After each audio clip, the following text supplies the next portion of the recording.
And welcome back to another big exclusive podcast with my co-host Angry OG and comedian Top Flight. Now, how we do each and every week. This show is going to be a fast-paced show. We have so much to talk about. So I really want to get right to it, but it wouldn't be right to get right to it unless I did my 1-2 and show appreciation to all the people who make the big exclusive podcast possible, right? Shout out to our sponsors, iCraft Mart, home of all natural products like natural soaps, black soaps, lotions, anything you need to take care of your skin is right there over at iCraftMart.com. Those are products made for us, by us. Remember that? That's the old FUBU slogan, for us, by us. Remember LL did that infamously in that Gap commercial? He actually made a reference to FUBU in the Gap commercial. He was actually paid to do. It was like a national commercial. So just a little history there. So yeah, iCraft Mart, one of our sponsors. Shout out to Bestie Boost if you're looking to get those 360 cameras for your next event, party, wedding. Doesn't matter. It could be a kid's party, adult party, wedding, prom coming around the corner, the holidays coming out around the corner. You're having a Christmas party or a Thanksgiving situation or New Year's. I'm going to tell you now, book right now, because New Year's, like the holiday season, you know what I mean? Fall sparks like the holiday season. For me, it's my daughter's birthday. We got Cameron September 26th, and then we got Kayla October 14th. Kayla's birthday is coming up in 2 days, so happy belated birthday to Cameron. A special early happy birthday to my Shug, my Kayla. Shout out to them. They kind of sponsors to the show. Kayla has Maywa Cosmetics. Cameron has Cami Cakes. If you guys looking to get some brownies, whatever, shout out to my daughters doing anything in business. Shout out to Epic Graphics.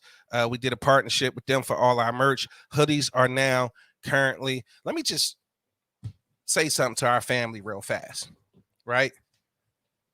I had let y'all know last week, or maybe a little bit before that we would have hoodies and merchandise through Epic Graphics.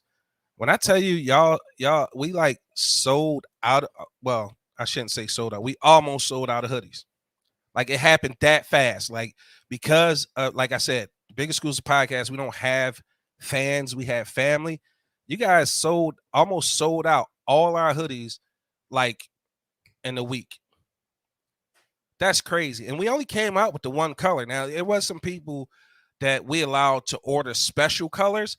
So kind of the way the hoodies and the merchandise is going to work. And shout out to Epic Graphics for working with me and kind of helping me with this vision. I want to do one color scheme at a time, right? So those are navy blue with the yellow raised font on the front of the hoodie. So the next one is going to be, and you guys can let me know in the comments, right? If you listening and you live on the Facebook, because we do the podcast live, share it. Hit that little share button. Show some emotions. Hit us with some feedback. Whatever you can do to help us out with algorithm would be greatly appreciated. So if you tuned in live, make sure you share the Facebook stream or the YouTube stream, wherever you're looking at. But you guys help us sell out of hoodies like that. And I super appreciate that. So I want you guys to vote on the next color scheme, right? I want it to be either like that, kind of like burgundy red the Phillies used to wear. Don, you remember that color? Like the burgundy and cream, exactly. Like the Phillies used to wear. Or like I had people asking for the royal blue and white. So you guys let us know in the comments, you want the burgundy and cream, or you want the royal blue and white big exclusive merchandise hoodies. Again, I appreciate all our family, man, for helping us sell out of them joints. We will be taking orders for more shortly. But let me finish out the sponsors, because like I said, this show is probably going to go pretty fast and furious. And to be honest, I'm still waiting on my co-host to come backstage. I'm not sure, what's happening or what they're waiting on, but, I'd rather them be late than not show. So shout out to Angry OG. He's trying to get backstage now. Shout out to Top Flight. I'm sure he'll be popping in any second now. So real quick, sponsors: iCraft Mart, Bestie Booth, Epic Graphics. The money is where it's at. LLC. These two young brothers out of Philly doing their thing. They got like t-shirts and shorts. I'm sure the hoodie's about to drop sometime soon. Make sure you reach out to them. The money is where it's at. LLC on Instagram. Show them young brothers some love. They out here doing positive things in and around the community, and making a way for themselves out. Also, educated young brothers. So make sure you guys support that. And then last but certainly not least, before I get into this other sponsor who gave me the script, shout out to Critical Shot Studio, my guy Don. I'm gonna tell you, man, Don stepped it up, man. He done stepped it up. If I look good, I sound good. All the credit goes to Don over at Critical Shot Studios. So I got to show him some love. If you have a podcast, whether it be audio, whether it be visual, and you like the way this one looks, get with Don. He'll make you look and sound probably better than me. Your budget might be bigger, so he might bring out the sharper tools, the more expensive tools. I kid. Don takes care of me. I couldn't ask for a better person to handle executive producer duties and technical duties. He just come back from New York Comic Con. I'm gonna ask Don to pop in and talk about his experience, because if you see these photos, and I'm gonna be happy to show these photos off as soon as he send them over to me. I'm gonna show them off on the podcast page because he is part of the podcast, even though you never see him. But he was just at New York City Comic Con this weekend. And the pictures he sent in, I wish I had them uploaded. As a matter of fact, I'm gonna ask him, because like towards the end of the show, I want him to upload some of the shots that he took. I'm gonna see if he can make that happen by the end of the show. You got an hour and 58 minutes to try to make that happen. Being the technical whiz he is, I'm sure he's going to get to it. But the last sponsor, shout out to Shea Harmony. And here it is. Shea Harmony offers all natural products for the body, with their whipped body butter being their most exclusive item. Shea Harmony whipped and scented shea butter is sure to keep your skin moisturized. It's sure to keep your skin soft, smooth, and soothe dry, cracked skin, and also leave you smelling amazing. Shea Harmony also offers natural soaps, beard and hair oil, essential oil remedies, and more. Shea Harmony products can be found and purchased at iCraftMart.com. Shea Harmony, bringing harmony to your skin. And here's the thing. Shout out to Shea Harmony, who allows me flexibility when it comes to handling their sponsorship stuff. They also do soaps. So this time I'm doing giveaways. So I want to, first and foremost, I want to let y'all know what scents, because we always say it leaves you smelling amazing, right? I want to get to some of the scents that Shea Harmony does, right? And if you guys aren't following us on Instagram, be sure to follow us at The Big Exclusive Podcast. That's on Instagram. That's on Twitter. And we actually have a TikTok. We post clips of the show and stuff that we find interesting over there on TikTok as well. So with that being said, Shea Harmony, let me just list some of these scents, and I've smelled them all. So I can personally, Don used some, so he can personally attest to this stuff. So it's Pink Sugar. Pink Sugar to me is that scent that it could be for the grown ass woman, and it could be for the beautiful little girls. So I think Pink Sugar can go both ways. All of these pretty much anybody can use, but I'm referring strictly to the scent, in my personal opinion. Now you can talk to the owner of Shea Harmony, and they can kind of straighten that out. But this is just my personal opinion, because I've smelled them all.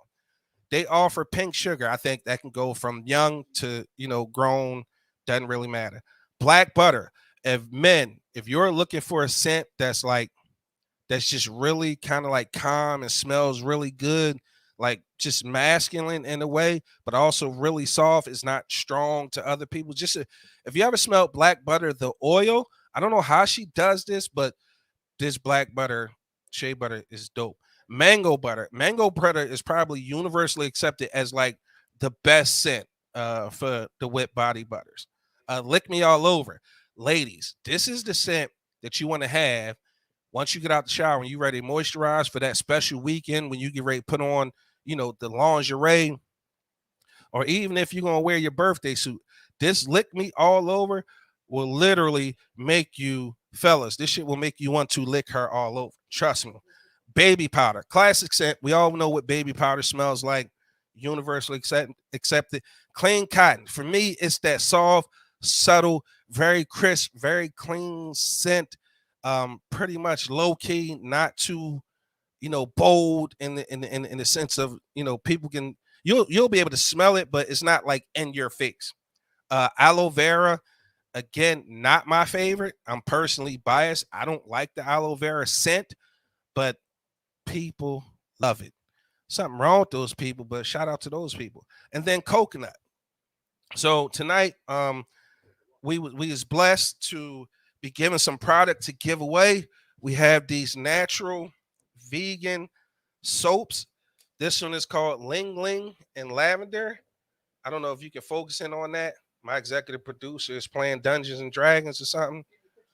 He playing D&D or something. So it's good. It's blurry on my screen. All right, well, whatever.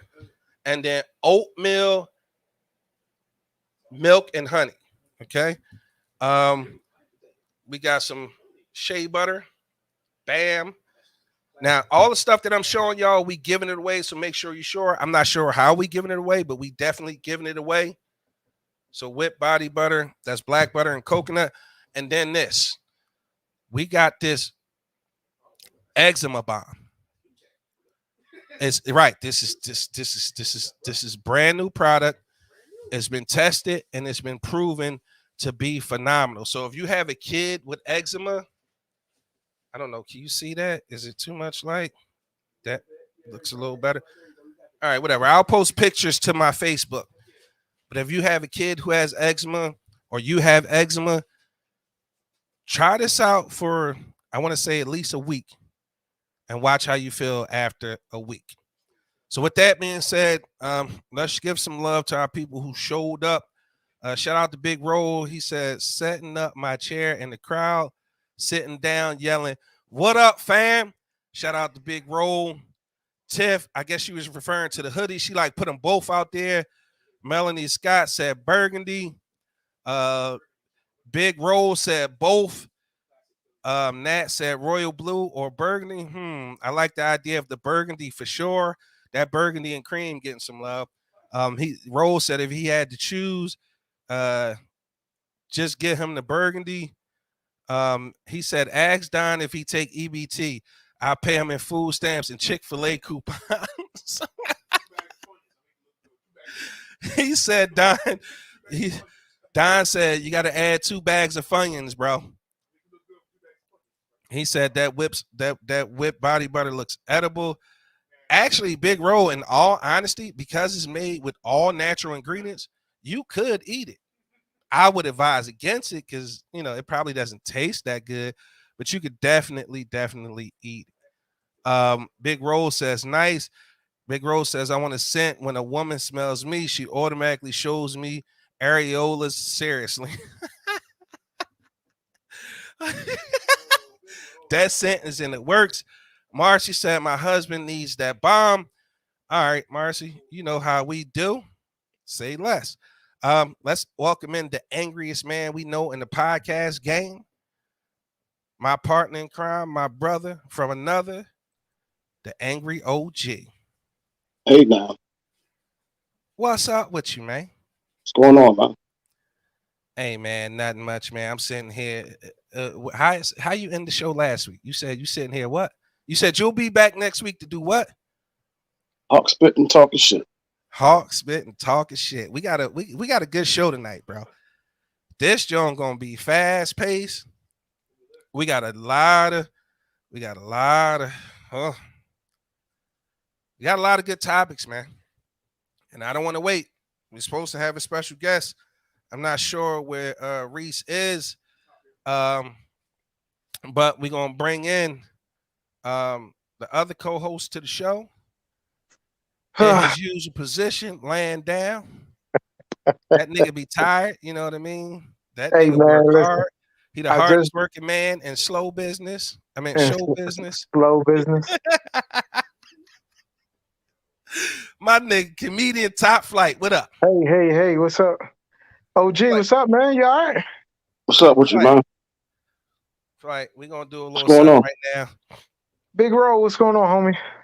I'm sorry Uh, I'm late, man. Y'all know I get off at 6 o'clock, so I be trying to haul ass and hey get man, home. like I wasn't. I was gonna wait for you to do this, and I'm glad you popped in when you did, because it's a such thing. Maine said, "What up, my guys? What up, Maine? What's happening? What's his name? DJ Dollar Bill. What's his De name? Niro. De DJ De Niro. Niro, my nigga. DJ De Niro. DJ No Pesos. What's up, my nigga?" It's like, no, I'm not the comedian. But Flight, I wanted to give you your flowers live on the show, bro. You did something super amazing, man. And I want to say I appreciate you having the podcast be a part of, your evening. But I want to play something for you, okay? Okay. All right, let's get it.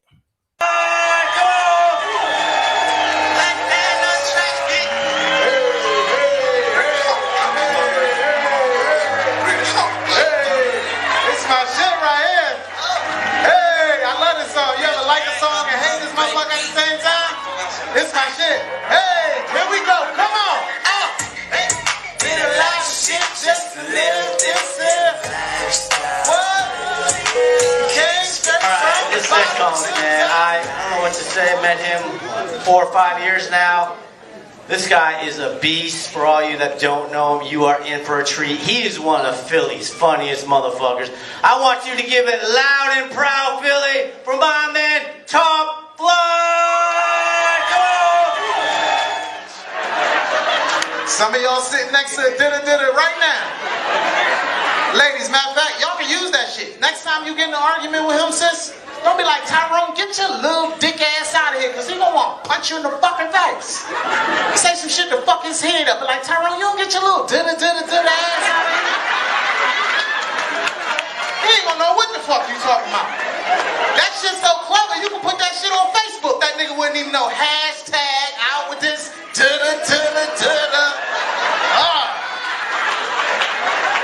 His dumb ass gonna like it. She out with it.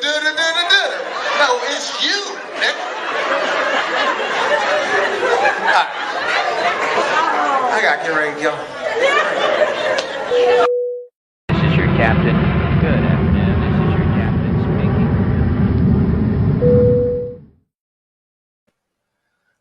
My man, Boom. Top Flight. That was an amazing, amazing night at Punchline Philly, man. I gotta say, some people might not understand the context of some of those jokes. All I'm gonna say is, if he in the area and he performing in the city, or if you close, whoever is listening, if you see comedian Top Flight coming to your neck of the woods, man, treat yourself to a night of hilariousness, and make sure you pick up a ticket to see him, because he headlined that show. And when I tell you, he did an amazing job, and I can't say enough about how much fun we had that night. So next time we do the podcast at Punchline, and Flight on the bill, make sure you guys come out, man, because you guys missed something special. I want to get into the show, but bro, I want you to, like I said, I wanted to give you your flowers, and I want you to talk a little bit about that night, because a lot of people who maybe listen now wasn't there to experience how that show ended. And for me, that was a very personal experience, the way that show ended that night. And I want you to talk a little bit about your experience on stage, and how that night or that whole evening went for you, because we did the podcast first, and then we had a full night comics. So just talk a little bit about what that night had meant to you. I mean, that night was it was special. It was a bottle of emotions, all pinned up. That's been pinned up for like almost a year. Because it's been stuff that I've been working on, and new material and stuff I went through, and being homeless. Yes, I was homeless. I was sleeping in my car for about, I want to say, 5 to 6 months.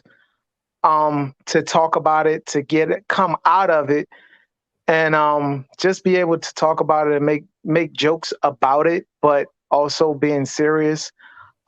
There was a group of individuals that was there that was the key ingredients to me becoming and getting back on my feet. And, you two gentlemen, y'all have done that for me.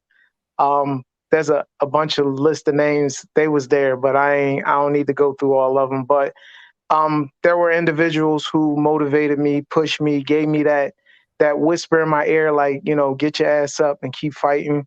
It's okay to make mistakes. It's okay to feel like a failure. Failure is teaching you something. Failure is lessons. And it was just dope. I can't wait to put the footage out. It's coming out amazing. The editing is like through the roof. Yeah, we cried. I cried at the at the end. Y'all, I'll let y'all watch it and then you'll see why I cried, but I ain't gonna get out of the way. But it, like I said, it was dope, man, to be able to have all those individuals come out and support what I was doing. I didn't even know the show was sold out until like 2 hours before the show, because I prayed to God and asked him for a dope, amazing show and a sold out show, and he delivered. And it was amazing. I get emotional thinking about it because it was such a impactful moment. It was something that I finally had to get off my chest, and it felt good to finally get it out. And the way people received all the new jokes, a lot of people, they haven't seen me in a while, and they're, man, you ain't do my favorite joke. I'm like, listen, I'm trying something new. We're doing new memories. That's what me and my manager, we always talk about, is creating new memories. And Punchline was the beginning of the new memories. So, yeah. Shout out to you, bro, man. Dope night. I think Big Rose summed it up. He said Flight gave you everything he had at Punchline that night. All his laughs, all his love, all his pain. # respect. Respect, bro. Like, I was happy to be a part of that night. And that nigga called our names and had us standing up in front of them few hundred people, shook and shit. I ain't never been in front of no 200 something, 300 people. I'm about to say, did Angle get up? Did his ass get up? Did you get up? Yeah, he got up. He definitely got up. All right. Yeah. What's wrong, man? You all right today, man? You was looking back there. You ain't see us and shit. You said our name. You ain't looking. I couldn't see off when I had that French fry light. Yeah. Flight, right in my face. So Flight had us way in the back. Yeah. It's like, no, let me stop. I reserved the all right, now I'm about to say, because the tables you told me to reserve, you had gave them away to our guests. So shout out to, I forget the two ladies. It was like 4 people. It was like 4 people. Tables, yeah, I thought it was for y'all, but you ended up doing something special for somebody else and gave them away. He showed love. He had us 2 tables reserved, like in the front. Like, we could have reached out and shook his hand or gave him a high five. That's how close the tables but guess who didn't know about that though, Flight? Who? I didn't know nothing about that. He didn't tell me. He ain't tell me shit about that. Because listen, he gave him away without even letting me know. I ain't even fucking know. Shout out to Crystal. I ain't even fucking know. Sharing Flight. That was a move. Hey man, I'm sorry. Inspiration. He's a piece of shit. He gave some shit away that was for us without me even knowing. Hey man, look, listen. I told him. I said, on him. He's the piece of shit, not you. It's on him. I know, but I'm just saying. I was like, listen, I reserved the table for y'all. It's 4 seats. He was like, all right, cool. Then he was like, Flight, yo, take them to the table. It was the matter of fact, they was at the podcast. I forget their name. It was the couple, and then was some other couple that came. And he was like, put them at the table. I was like, all right, cool. That's true. I ain't know shit about it. Big Rose said we was all sitting in the large nigga section laughing my ass off. Listen, I'm not gonna lie. Top Flight, it was first class. We appreciate it. And OG, I did give away our seats. I did give away our front row shit because I wanted to do something special for the people who showed love. That's right, man. That's right. Podcast early, who stayed for the whole thing, who've been showing love like since the inception of the podcast. So I hope that they had. Do you know their name?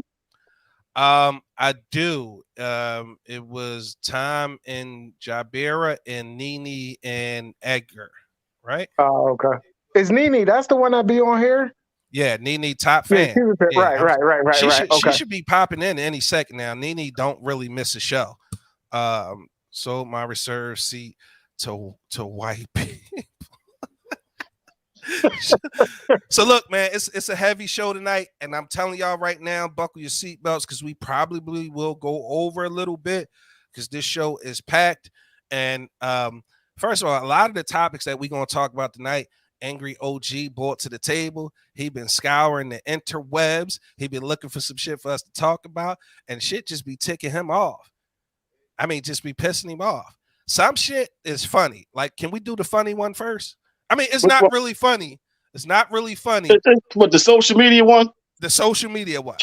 It's not really funny. And you're going to see OG transform in a second. But because it's not funny, but it's funny as shit to me. Just the whole concept. Just the whole. You just got to listen to what she say. You just got to. Listen, I'm not going to. OG, I promise. I'm not going to play the whole thing. I'm going to stop when she say that famous line, okay? Yeah. All right. Ladies and gentlemen, buckle up. This is the perils of social media. Oh, help me. Put pressure on it. I can't. Please help me. Please help me. Please, he air me out. He air me out. What? Oh, wait. What did she say? She shot me out here. Wait, I'm going to play it one more time. I'm going to play it. It's not funny. I'm going to play it one more time. Oh, help me. Put pressure on it. I can't. Please help me. Please help me. Please, he air me out. He air me out. He aired me out. He aired me out. She got shot. Went live while she on the ground. Fuck called the paramedics. You worried about being live on the ground and then saying he aired me out.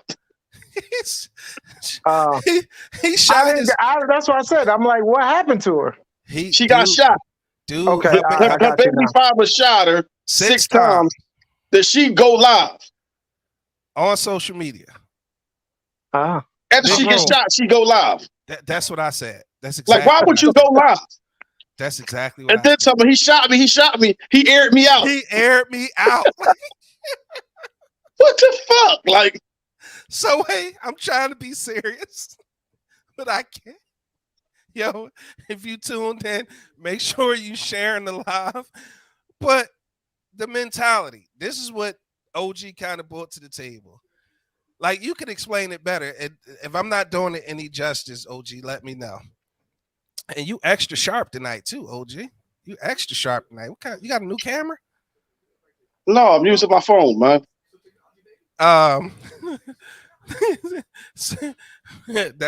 We'll say that argument for another show. Dying in the background talking about that's that Samsung technology. I got it propped up on one of my yachts. You start to get a nice angle. If you don't know the reference, you had to be there. Was she trying to get an album deal like 50 Cent? The fuck? So that's my issue, Big Roll.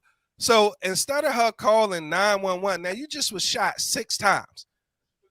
6 times. She literally said on live, yo, he aired me out. He aired me out. You shot 6 times. That shit could have hit a femoral artery. Where the paramedics at? Like, your instinct is to they tell her don't move. She had the wherewithal to open up. Yeah, because I'm about to say you gotta process that. So look, we're gonna reenact it. All right. Okay. Pow. Ooh, where my phone? 1139. Stroll, you gotta do this. You gotta hit the up button. Facebook, tap. Live. You gotta hit the live. You gotta find the live. And then you start performing. Then you go live. You gotta wait 2 minutes because it take 2 minutes, and then it come on. Then it go bing. Oh, he aired me out. Bitch, by that time you should have called 911. That's our people, man. 6 shots go off. You realize that's our people. The first thing she says is, "Hand me my phone." Shaking. Hand me my phone. She telling people don't touch it. Oh no, I can't move. But she was definitely. But she moving like a motherfucker. She performing. Fuck my femoral artery. If that was hit, I could bleed out. Not lay still. Somebody put pressure on it. Did somebody call 911? Where's the paramedics? Did somebody get his license plate? Which way did he go? Cops lights, baby.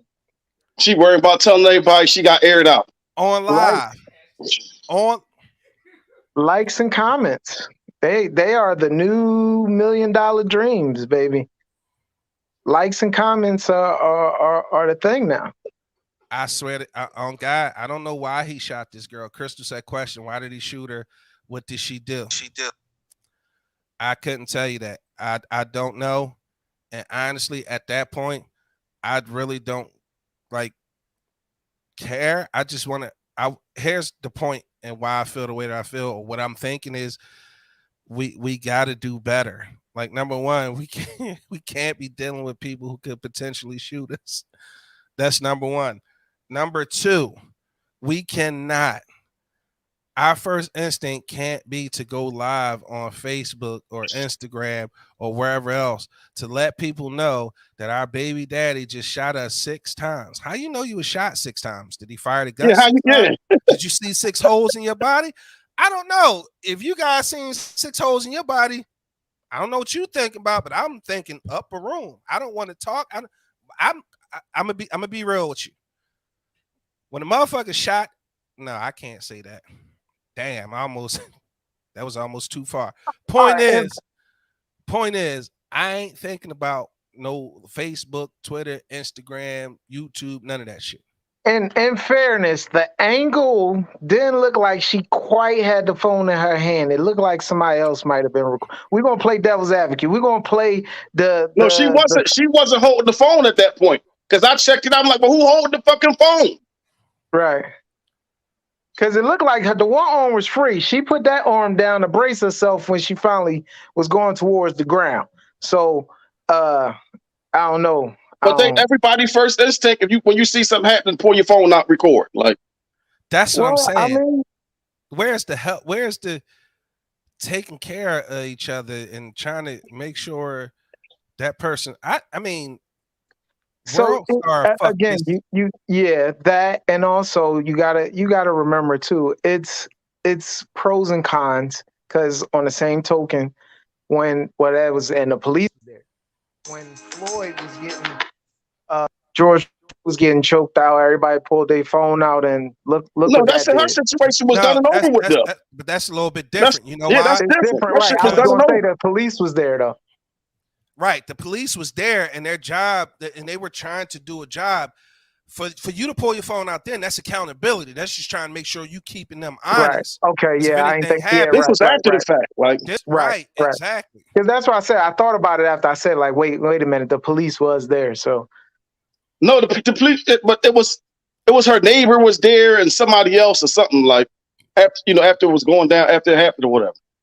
Right. All right, but what I'm saying is we could put a bow in that with just saying this. Let me read a couple comments and then we're gonna put a bow on. We got so much shit to get to. There's so much stuff on the show. That's the line of the year. He aired me out. Bro, I still keep laughing. Tiffany said everyone trying to be social media famous. Facts. The question, I think somebody asked, why did he shoot her? Tiffany says she got his child support raised. I need to know if that's a true story. Big Rose says, side note, it's a lot of sisters getting shot nowadays. I know at least 7 females getting shot in the last 3 weeks. That's young people. Anybody can get it. Damn, people even getting shot for the gram. I seen somebody get killed on live, Instagram live, and on the West Coast. I like that video is still up somewhere. I can't play it here, but that was fucked up, man. I'm mad I even watched that. Big Rose said the only thing that could have made it any more ridiculous if she would have said, make sure you share my video. He aired me out. So just to put in the bow in this topic, hey, listen, y'all gonna want to share this live this week. It's going down. But to put a bow in it, like, let's be a little less worried about social media, because social media is an avatar. It's not meant to be, or at least I don't look at it as my real life. For me, it's there for business, promo, and entertainment, and maybe share some moments throughout my life. But anything beyond that, people not supposed to be on social media on some relationship status or letting people know when you're going. Because I'm gonna tell you like this. Here, the topic said the perils of social media. So let's go over some of the perils of social media right quick. And this shit, true story. We've all heard of an instance where somebody said they was going to Vegas this week, you know, book this, and their house get robbed, right? That's one of the perils of social media. Like when you start posting shit, make sure you post it once you back home safe in the house, so ain't nobody trying to rob your house. That's one of the perils. Another peril for me is people putting too much of their personal life as far as their relationship on social media. The more you put out there, the more hate, the more ridicule, and you open yourself up to opinions about your goddamn relationship that you don't necessarily solicit. But the implication is when you post it, you open the shit for opinion. So if you posting it and whoever can see it has the right to offer you an opinion on your relationship. So be careful about social media and your relationship. Business. You guys can jump in if you want to list some of the perils of social media, but some of the things that some of the perils of business on social media is that when people know you own something, and this is my own I'm speaking from my own personal experience. A lot of times when it was better for me when people didn't know who owned any of the companies or who didn't know the companies I owned, right? Because what I experienced when people didn't know, I got way more support from random people and from my friends and family. Then when they found out it was my shit, like they kind of like fell off, right? Now I don't want to call friends and families haters, but what I'm saying is the end of the day is they start pocket watching. So they're like, oh, that's his company. Like this nigga, like I bought this and just like they start pocket watching. Like I learned the lesson that, man, shouldn't nobody know you own the business. Keep that shit private. Keep it to yourself. Just continue to promote and advertise. If it's a company you fuck with, nobody need to know that you own it because they ain't gonna really support you anyway. And the people who really do support me, I always say this: if it wasn't for, you know, the black women in the community, none of my businesses would be thriving at all. So I appreciate the black women in the community. But that's one of those perils of social media to me. Flight, you got any before we move on? Yeah, I mean, I totally agree with you with the whole putting all your business on social media. Sometimes less is more. You know what I'm saying? I know for me, and it's funny because I wrote a joke about it. Like, I hate when people put up, hey, y'all say happy birthday to my son. He 3. He ain't gonna see this shit. like, what the fuck are we saying happy birthday to? If I see him, I'll say happy birthday. But I'm not about to be on Facebook. Your son just turned 3 and saying, hey, happy birthday, man. He ain't gonna see that. He ain't be like, oh, thanks, Mr. Top Flight, for saying happy birthday. Get the fuck out of here. So, I mean, for me, I try my best not to get personal. I leave my kids off, relationships, all that stuff. I ain't in one now. But anyway, like I said, man, it's just the sometimes less is more. But it's that old cliche. Sometimes it be women, man. Women, no disrespect to none of y'all, but they be forcing, they be trying to get it out. You gonna put up this goddamn picture of us. So it all depends on the individual and what it is and how it is. But to each his own. But for me, flyers and Top Flight, you're not really gonna get much of Tyrese. Hey, OG, you got any you want to name? I don't know. People just took it and don't use it for what it was for its initial intent, like, and just ran with it and just be all over the place with it. And you doing shit for likes and all that shit and to be accepted, and you just clout chasing. All the shit that it wasn't meant to be used for is what it's used for now. All right, let's hit a couple of these topics before we move on. Big Rose said when you call out from work sick and then go live from Punchline and you Facebook friends with your boss, dickhead. I take Ro did that. Ro, you ain't do that, did you?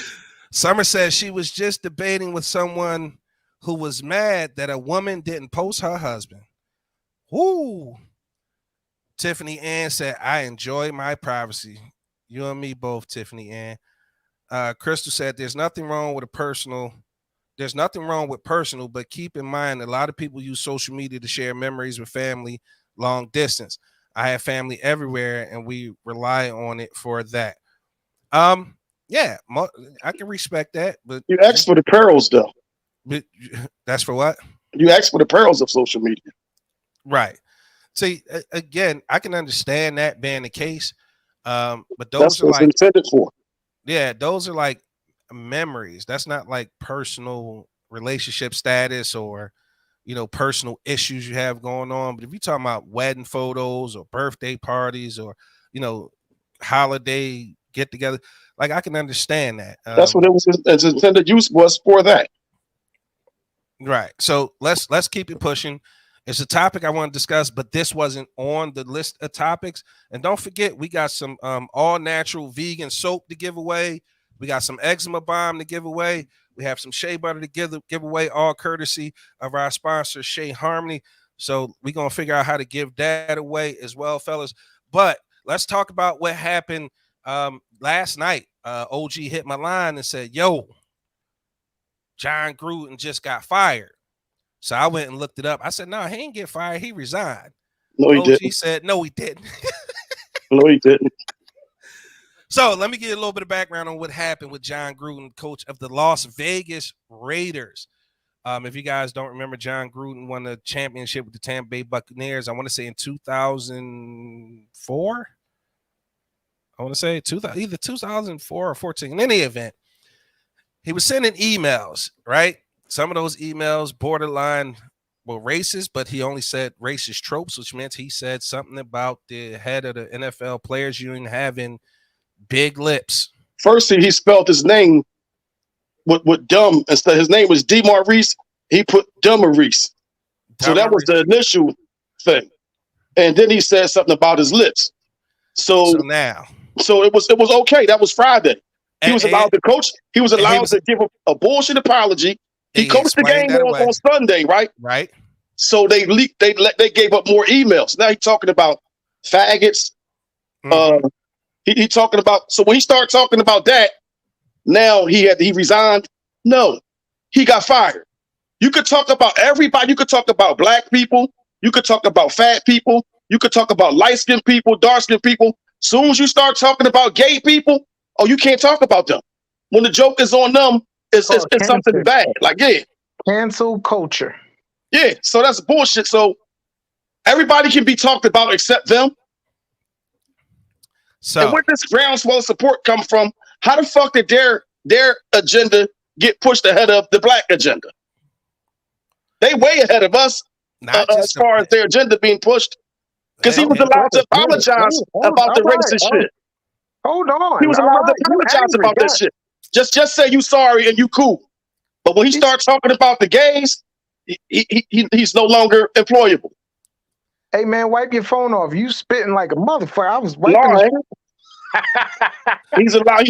He's allowed to apologize to the blacks because they don't mean shit. They'll just take the apology and be cool. All right, so I'm going to try to address that, right, wrong, or indifferent. I want you guys, if you tuned in and you can hear the sound of my voice, I want your opinions on this. Summer says that the dude looks like Chucky. That is absolutely right. Angry, right? Summer said they stick together, which is where I'm headed. So follow me for a second, right? What's the difference between the LGBT? What is it, Di? LGBTQ. They change every other month, so you can't keep up with it. So it's LGBTQIA, and and Tiff says she totally agree with Angry. And why is their movement so much more effective than our movement, right? And the only answer that I could come up with in the limited time that I had to think about this was that it's just the levels in which they stick together, right? You could be gay and be from Iowa, and you could be gay and be from Alabama. You could be gay and be from any fucking where on the planet, And if you get that call to action to step up for some type of gay rights issue, you're going to step up. You're going to show up. You're going to show out, whether it be angry, whether it be flamboyant, whether you show your support through money, in charge of making signs, writing letters, firing off emails. They got time. They got time. Us as a people, when it comes to our movement, we ain't got time. We went from Black Lives Matter to who's running Black Lives Matter? Where's the money going? Who's in charge of the money? How's it been, divvied out? Where's the headquarters? We worried about all the wrong shit. Let's take it down, let's drop it to another level below. When you think about the where we could be if we had the opportunity to put our resources together and make something happen at this level, right? One of my goals is to try to put together a podcast network. Some of the resistance I've been seeing, and again, I didn't say it was only for Black people. Just so happened the people that I've been reaching out to have been Black people, people of color, Black and Latinx. And the issue that I keep running into is like, well, who gonna run this shit? Who gonna run it? Who gonna run it? Everybody want to be the king. It's weird that I say, well, listen, you give me the budget, or you come up with the budget, you can run the whole fucking thing. The point is, let's get the work done. We can't even get to the work because we too busy worried about who's going to be in charge. Here's the thing. All right, you want to be in charge? I'm totally fine with giving away all the power. Just make sure you get the fucking work done. So when I start listing the stuff that needs to get done, now it's a problem. Now it's who's supposed to do all that? Who paying me? Where's the money coming from? It's like, well, wait a minute now. You want to be in charge. You don't want to financially back it. So you want it bankrolled, and you want to be in charge, and you don't want to do no work. If this was the LGBTQIA community, the shit would have already been done and off the ground. It would have been already done and off the fucking ground. Didn't matter to them who was in power, because you know why? The mission was more important. The message is more important. Creating a way for them to have representation without needing the establishment is why they've been so included now. Because they proved, one, they don't need y'all to get the attention that they want. They don't need y'all to get representation.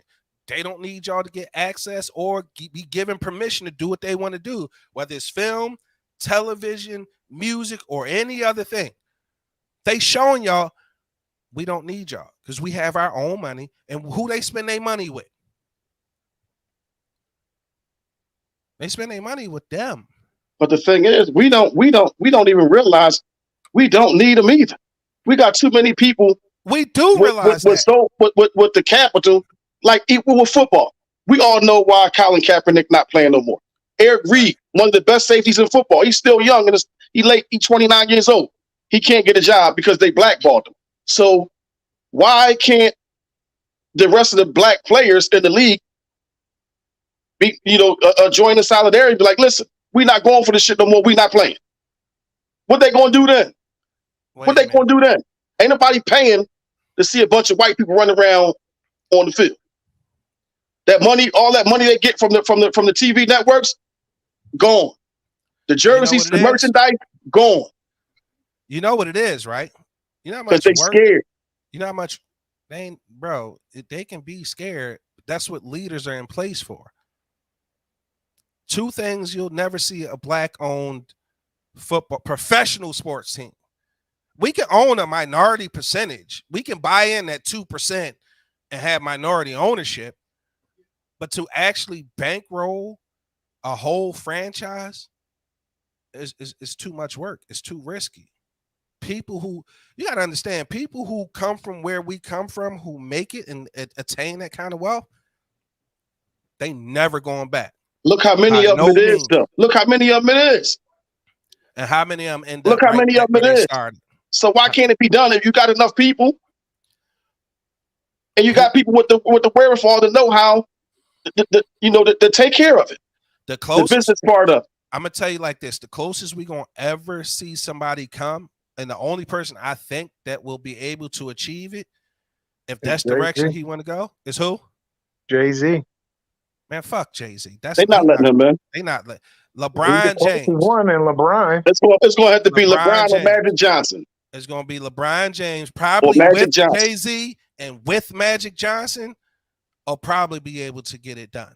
Because everybody else not going to want to put up the capital. They're not going to want to do the work. They just going to be content with signing on, getting paid to represent, to be a spokesperson and or promote. Let's go over some of these comments right quick because, our family is a part of the show. Melanie Scott said, I need to know what IA stand for. Natalie was kind enough to answer that. She said, Melanie Scott with this LG. Oh, we missed the letter. Apologies. It's LGBTQIAP. Stands for lesbian. Who's supposed to remember all that? Gay, bisexual, transgender, queer, questioning, intersex, asexual, pansexual. I for intersexual and A for asexual. But if you call somebody queer, that's like you can't. They don't like to be called queer. I thought that was a bad word too. Yeah. So now it's acceptable. I can't keep up. Big Melody said they have money too. Big Rose said I have no problem with gay people and their rights and choices. I do feel they have people in slot of positions, and I guess you're trying to say in a lot of positions of power that people don't realize. That's when they get offended. Shit happens that offends them. But my thing is, I don't have no problem with if you gay. That's on you. But like, if you gay, you religious, right? They all basically all aspects of every religion says that God makes no mistakes. Right or wrong? Oh shit! And we all heard that God makes no mistakes, right? Who's the creator? So who's the creator? God. So he created you as a male or a female.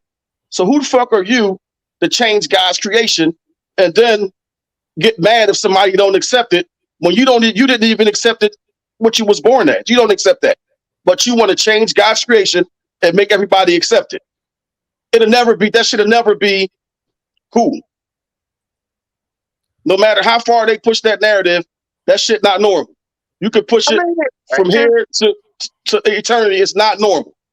Yeah, but it's the world we live in. Shit, it's funny. I was watching Dave Chappelle. He said it. He was like, "Ladies, if I was y'all, I'd be pissed."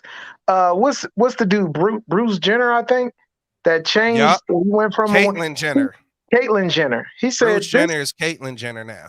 Oh well, excuse me, Caitlyn Jenner. We're in the size 14. He won. Well, let me rephrase that. She won Woman of the Year. And that's funny. That don't mean in our community. That shit means nothing. They don't even come in our community for votes like that. So that shit means nothing in our community. Let's continue that. Big Rose said police brutality would stop if cops pulled the gay man out of his car and beat him down. Crystal said the mission has to be the most important. Black people need to own more. And once we mitigate the wealth gap and support one another, we will be better. That's all we need to focus on. I like how you made that sound so simple. And I agree with you wholeheartedly. The problem is that one statement, that one line you made in there. And support one another. That'll never happen. She also says we need to team up, arm up, take ownership, and keep the money within our community. And that's the start. Once again, I agree. Who's going to do that? Said, big exclusive, right? Oprah and Tyler Perry could own a professional football franchise each, but you will never see it happen. Natalie said, right, angry. Who should remember all this crazy? Melanie Scott said, you better call them the name they want you to call them or get fired. True story. Summer said, "You sure won't." And as soon as it was time to take black men down, they did. Her and Gail had 2 specials. Can we get a round of applause for Summer, please? If it wasn't for her special, R. Kelly wouldn't be in jail. He belonged there, but they wasn't worried about that shit until she had that special. We too busy. Melanie Scott said, "We too busy competing against each other," shaking my damn head. Yep. And last comment, because Top Flight brought it up, and I want to segue into that after we put a bow on it. Natty Scott said, Melanie Scott, Nat Phillips said, Melanie Scott, one of my close people, actually experienced this. The person wanted to be called a different name instead of the legal one. Whew. His mama named him Clay. I'm gonna call him Clay.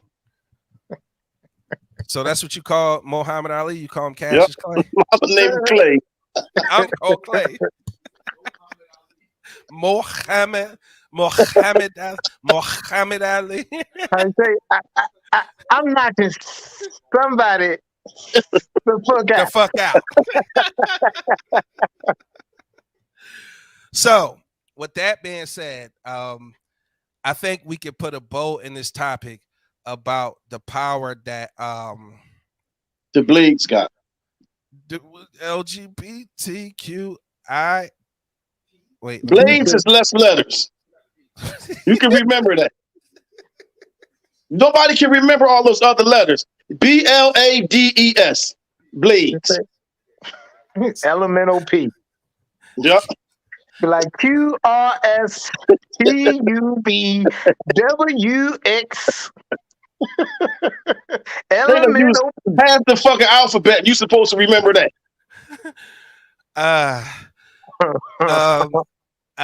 The reason the LGBTQIAP community has so much power is because they stick together. You can't even say that shit fast 3 times. I'm not even trying to remember that shit. It's Blades. He had to take his time. QLMOT. It's like dialing the rotary phone back in the day when you don't want to fuck up. Because you got to start all over and shit. You know what that shit felt like mentally? That shit funny. Felt like mentally? That would be like this. Yeah, you don't want to fuck up, but you got to start all over. You be holding that shit like... You're like, damn, they got to start over. Listen, you know what that shit felt like mentally?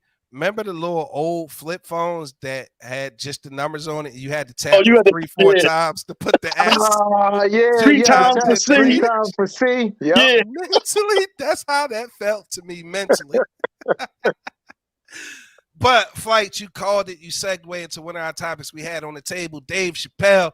People are trying to cancel Dave Chappelle because of his transphobic views. Now, Dave Chappelle just dropped this new special over the weekend on Netflix called The Closer. Any of you guys see it? No, I didn't see it. I did twice. So, as a comedian, this is one of those occasions where it's great because we got a resident comedian on the podcast. He said they're going to jump angry. Man, I would slap the shit. Yo, real rap though. I fought one when I was younger. But boy, me and him cool to this day. He just gay. He cool though, but he gay. I don't hold nothing against him. But now, if we would have fought for the reason that we fought when we fought, now today it would be a hate crime. And it ain't had nothing to do with him being gay. You going to jail. It had nothing to do with him being gay. But today it would be labeled as a hate crime. Pig Roll said. I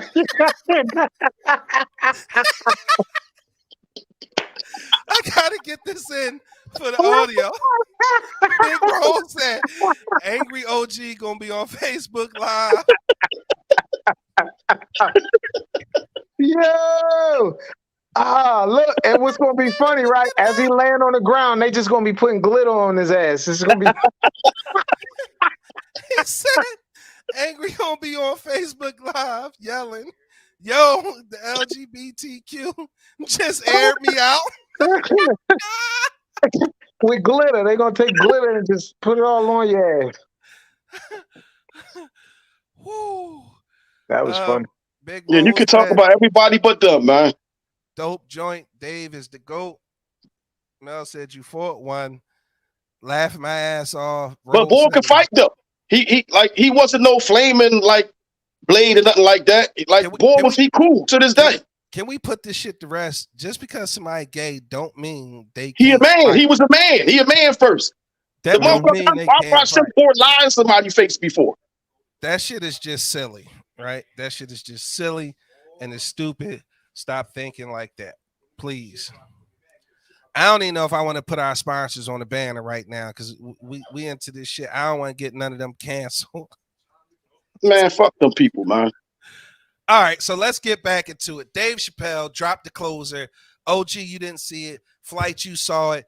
Number one, I want to ask you, what were your thoughts on the closer? As always, Dave is very intelligent. He's smart. Excellent storyteller. The way he gravitates you, he walks you. You just take a walk. It's like you ever just a walk, and every few minutes he just take you somewhere where you least expect, and it was everything for me. I love it because I've always been a fan. So to hear what he was talking about, and I mean I can see why some of it was offensive. And a comedian that he was talking about, unfortunately, she took her life. I don't know if it was before or after. I think it was after they filmed it, but he shouted her out real big, gave her some awesome flowers. And I don't want to cut you off, but I have to, because people are trying to cancel Dave for those transphobic jokes he made about his friend Daphne. About his friend, right? Yeah, Daphne. Right. Here's why I think Dave Chappelle is probably the greatest comedian to ever walk the earth, bro. I don't think so. I respect that, and I'll take your opinion in a second.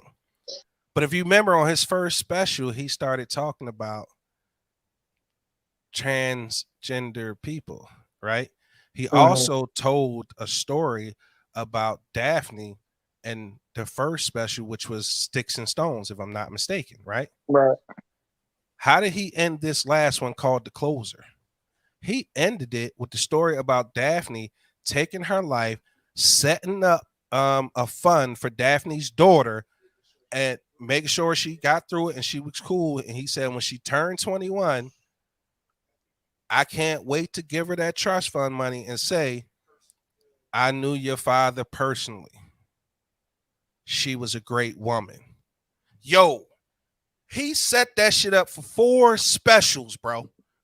4 specials for Netflix. He set that one final punchline all the way up and knocked that shit down. That's the way he ended his show. That's the way he began that shit.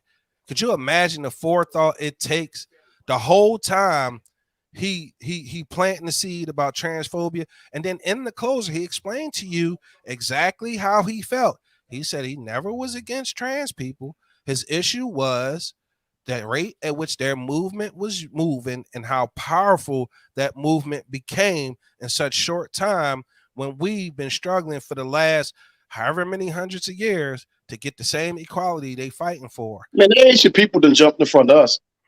Asian, yeah. They just gave Asian people got a hate crime like. Yo, that shit happened in a matter of, what's it, 2 months? He just gave all this money to these refugees from Afghanistan, like. and they on the border beating the shit out of Haitians. Yeah, the Haitians got to go back. The Haitians got to go back. Big Rose says, shout out to Netflix for backing Dave. Tiffany Ann said, phobic and phobia means to be afraid of something. Dave Chappelle isn't afraid. He was opening people's eyes to the truth. The truth, yeah. Now, they trying to cancel my man Dave Chappelle. Here's my thoughts on that. Dave Chappelle is the one motherfucker that I think is unfuckwittable. Because he don't need him. He don't fucking. Dave said in this last John They asked him, well, who is you? He said, I'm the motherfucker who walked away from the establishment in that 50 fucking million. 50, yeah, exactly. So I know what I'm talking about. Dave did it on, Dave walked away from 50 million, left for 11 years. It wasn't like he was poor. He was struggling. He was traveling the world. He was popping up in small comedy rooms all over the country, just doing his thing, getting his material right. Came back, was it 10, 11 years later, and grabbed 75 million from Netflix? Yeah. What the like? So why, if nobody else, like, you can't cancel Dave Chappelle? Dave doesn't rely on. He doesn't rely on anything. No He doesn't organizations, no politicians. He not in nobody's pocket. None of the Fortune 500 companies he rely on. Dave put together shows in his neighbor's fucking barn during the pandemic. Made the shit free. It probably cost him $50,000 to put on each one of those shows. It's each one of them just for lights and sound. Like, Dave don't need them folks, man. You can't cancel Dave Chappelle. He doesn't need the establishment. He don't need them for movies. He doesn't need them for music. All of his friends are artists, period. He's revered amongst his peers as one of the greatest comedians in history. You know what I mean? And I know OG said he don't feel that way, and I respect that. But the thing, I never thought he was funny to me. Like, I couldn't get with him. Okay. All right. I definitely can understand that. But for me, when it comes to that storytelling and him being able to fucking weave a story out of anything and make everything a punchline and it be funny is incredible to me, man. Right. Yeah. And it is incredible to me. It's wild, man. I was going to say it's funny because then I think it was Sticks and Stones. And it's funny when he said he got a fishbowl with nothing but punchlines in it. Like, he'll write a punchline and write it down and put it in a bowl and then pull it out and make a joke about it. And it was funny because he said one of the ones he pulled out was like kick her in the pussy. Kick her in the pussy, yeah. Yeah, that. Oh my that. God, man! When he was talking about, he said something. He stayed over his friend's house, and he's like, "I love stovetop stuffing. You having stovetop stuffing?" And and he was like, "Dave, I'm sorry, we ran out of stovetop stuffing." He was like, "So I turned around and I kicked her in the." Like, yo, just simple stuff, man. It's just like I wish, like, I'm opening levels of my brain. And it's more stuff. I'm starting to get as they say, that third eye. It's finally opening more, and I'm getting more creative with my writing, with the way I see things, how I view it. Just taking something so simple and making it bigger than life. Like that joke you put up, that da-da-da-da-da-da, that is just, that has taken on a life of itself. And when I was writing it, everybody was like, what? Like, where the hell? How the hell? I'm like, listen, it's going to work. And now t-shirts are selling. I got, like, it's just crazy, man. It's dope how when you take something so simple and you can string it and pull it out and make something more than what you see in your face. It's amazing, man. Definitely talented brother. Let's get to some of these comments. Somerset and Netflix is standing behind him and suspended the staff that was tweeting about it. They did. I think it was 3 staff members, and one was a transgender person. And yeah, they were tweeting like derogatory stuff about trying to get him canceled. Let's get what Big Rose said. Dave showed up down Punchline to work out some of the same material for his Netflix shows. Showed everybody love. Dope dude. Crystal said he is a genius beyond comedy. He understands the assignment. Summer said it's funny that Angry doesn't think he's funny because they say some of the same stuff. True story. But I don't think I'm funny either. Like, so you fucking hilarious. You fucking hilarious, bro. Like, because you don't try. You don't try. It's so natural to this guy. Right. It's scary, man. It's scary. So for me, like I said, I don't think you can cancel Dave Chappelle. I don't think it's no. They ain't gonna be able to fuck with him because he'll walk away on his own and be cool with it. He don't need them and wouldn't give a fuck. Yeah, like, they need him because he walked away from 50 million. But just imagine how much they didn't make because he walked away from that 50. Right. If they lost more, they lost more than that. If they was willing to give him 50, they probably would have made 200. About 200. Easily. Yep. Angry could be a dope comic. That nigga is funny. Yeah, man. you going on tour with me, brother. No. I don't see it. I don't see it. You must want me to carry the equipment or something. Nah, bitch, you getting on stage. Yo, matter of fact, let's I do could it. tell this story. Let's do it real quick. All right, y'all ready to keep this show rolling? We ready to keep the show rolling? Give it up for your next brother. This brother right here is super talented. He got all the young girls going wild. He got the old head. He is sugar old daddy. Put your hands together. Start clapping right now. Start clapping right now. Start clapping right now for Angry. Oh, hey! And then nobody come out on the stage though. Come on, man. Hit us with one of them lines, man. Give us something. I ain't no comedian. I ain't. You are. Listen, anytime you can say every pot got a top, I can go down the list of all the shit you said. That's classic. But that's true shit though. Like that's not a joke. Right. It's the truth. But everybody can't think of stuff like that. Here's the thing, and here's what I love about comedy, and here's where I'm afraid and I get nervous for comedy. And Flight, you could probably speak to this. I think comedy is probably the last line of defense when it comes to being able to be honest. Mm-hmm. And the fact they trying to cancel Dave Chappelle for being now, my take on it is this, and you're a comedian, you can let me know if I'm on track or if I'm just wrong. When you go to a comedy show, you expect to laugh, right? Historically, the comics that I know, the most successful ones, I felt like were very honest when it comes to being on stage and talking about their life. Like that's what made Richard Pryor so funny to me. He told his real life stories and he kind of made them funny. Like he just added those little, like his life is the chicken and those little twists he put on it is the seasoning that made it the perfect fucking piece of chicken. His delivery was crazy.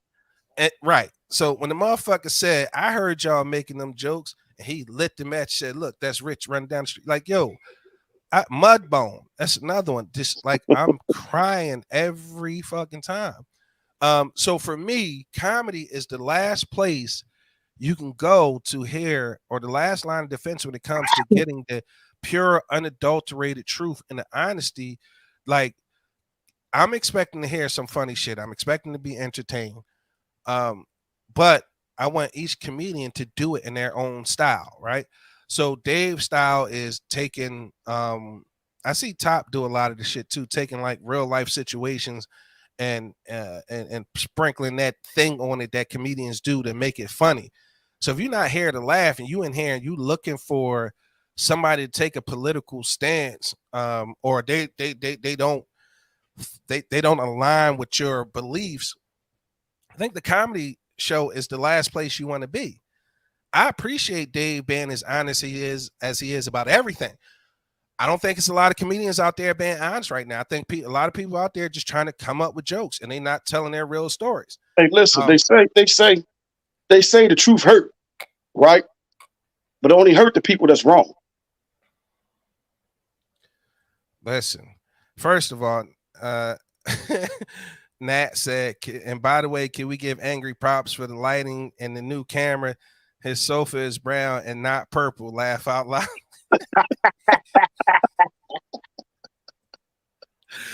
Hey, this a new sofa. He ain't got that smoke detector either. This a new sofa. I got new furniture. Big Rose. I went down to the Goodwill and got me a new living room set. And the battery and that Home Depot. Notice the smoke detector is on the table. You took the battery out? Yeah. Big Rose said, Angry, come on stage and say, if y'all don't laugh, I'm going to pull out my phone and air y'all out laughing my ass off. So, Flight, do you feel like comedy is headed down a place where people can no longer be honest and we're going to lose the opportunity to get an honest opinion on stage? Because, like I was saying, I think people are losing. I think comedy is losing its edge, and it's not just about cursing. It's about people being able to tell real life stories, right? And it be accepted. Like, I think the two places where people can be the most honest and you actually believe the shit that go, because I don't believe the rap shit, like, unless it's coming out of specific regions of the country right now. But I think for the most part, it was a time where all comedians like told you like their life story and it was funny. But now, because of the cancel culture we live in and the politically correct climate that we live in, I don't think a lot of them are actually writing the jokes that resonate with them. I think they're all trying to water it down because they worry about, is the alphabet going to get upset? Is Asians going to get upset? Is this group going to get upset? Are they going to cancel me because I don't But love if you don't everybody? like it, don't listen to it. I mean, how many people watch a TV show or go to a comedy club and get upset and heckle the comedians? Flights, you can attest to this because they don't have the same political view. You go on stage and say you fuck with Trump at Punchline that night we was there. No, you're not getting through no set. You wasn't getting through the set. Right. But look at the flip side of that. Like now every show that's on TV now got like some kind of homosexual part in it. Everybody don't want to see that shit. So if you don't want to see it, if it offends you, don't watch it. Why the fuck are you complaining about it when you got an option not to watch it? But on the same token, on the same token, it's everywhere. Yeah. So they shoving it down your throat so it can have some sense of normalcy, so it can be normal. It's never going to be normal. Right. Like, men was not made to take dick in the booty. Oh shit. Not. Oh shit. That's never going to be normal. You can't normalize taking dick up the ass as a man. Okay. Negro said angry face looks cleaner too. He got access to that whipped body powder. Oh man, that's another thing that came out over the weekend. Apparently, Superman has a boyfriend now. Have y'all heard about that? Now the man is Superman's still is a fudge packer. I'm done. We're about to get fucking canceled. But for real though, like now Superman, he ain't the man of steel no more. Yeah, he's the man of steel. That's crazy. So wait, here's the thing though. It's not Superman, right? It's his son, Jonathan Kent. Oh, so he take it up the Hershey Highway then. What the See, shit like that. That's what I'm saying. Like, you who thinks of this? Who comes up with this kind of shit? Like, you one of them. How you going? That's crazy, man. This nigga said Hershey Highway. Yo, I miss somebody, and I hate to miss people. We got to give a shout out to Smoke, aka Victor Newman. He locked in to the Big Exclusive podcast. It just hit me. I don't want to forget my man Smoke. I blacked out after he said that. I don't remember what I was saying. I think it Superman's son, Jonathan Kent. So who was his mom? Lois Lane is his mom? Lois Lane is his mom. So in the November 9th issue of Superman's son, Jonathan Kent, is coming out as bisexual because he's starting an affair with one of the reporters from the Daily Planet. Okay, Don. And don't forget, I'm gonna need you to come backstage, Don, because we're gonna do. Were you able to load up those pictures? Are they in my assets kit? Yeah, and the 4-person folder for overlays, okay? All right. So go ahead, work on that. But yeah, Don is, if you guys don't know, he is actually our resident geek, our resident comic book guy, anime guy, manga. Like, he's in that whole culture. So here's my thing. I think Marvel is beating the shit out of DC so bad in film and television that they trying to do anything, or they just trying to get on board so they seem more palatable or inclusive, so they're just gonna make Superman's son gay. They didn't make Superman himself gay, although Jonathan is in the comics protector of the earth right now, right? I don't know where Superman at, but his son is bisexual now. And if you don't remember, Robin from Batman, which is Bruce Wayne's son, Damian Wayne.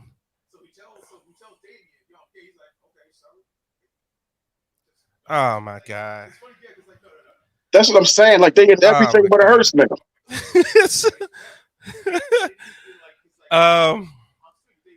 We will end up in Facebook jail, but that's okay. Yeah, we got demonetized on YouTube because we played the Flight tribute and they had that lifestyle song in it. Why Superman got to be a Yamin? Nat Phillips, we're on our way. Big Roll, he looks like a party fairy instead of Superman. Big Roll also say it's so out of control, it's starting to look normal. Like if you see the show without a gay reference, it would surprise you. Well, that's kind of like the point, bro. It's kind of the point. They trying to make it so that it's normal and people don't see an issue with it. They snuck and made Miss Marvel a lesbian on the low when she cut her hair. People didn't peep that. I think a lot of people did. I think a lot of people ultimately are in denial because they don't want to deal with that part of it. You know what I mean? At the end of the day, they don't want to deal with that. And for me, I just think some stuff they would just want to desensitize you to across the board.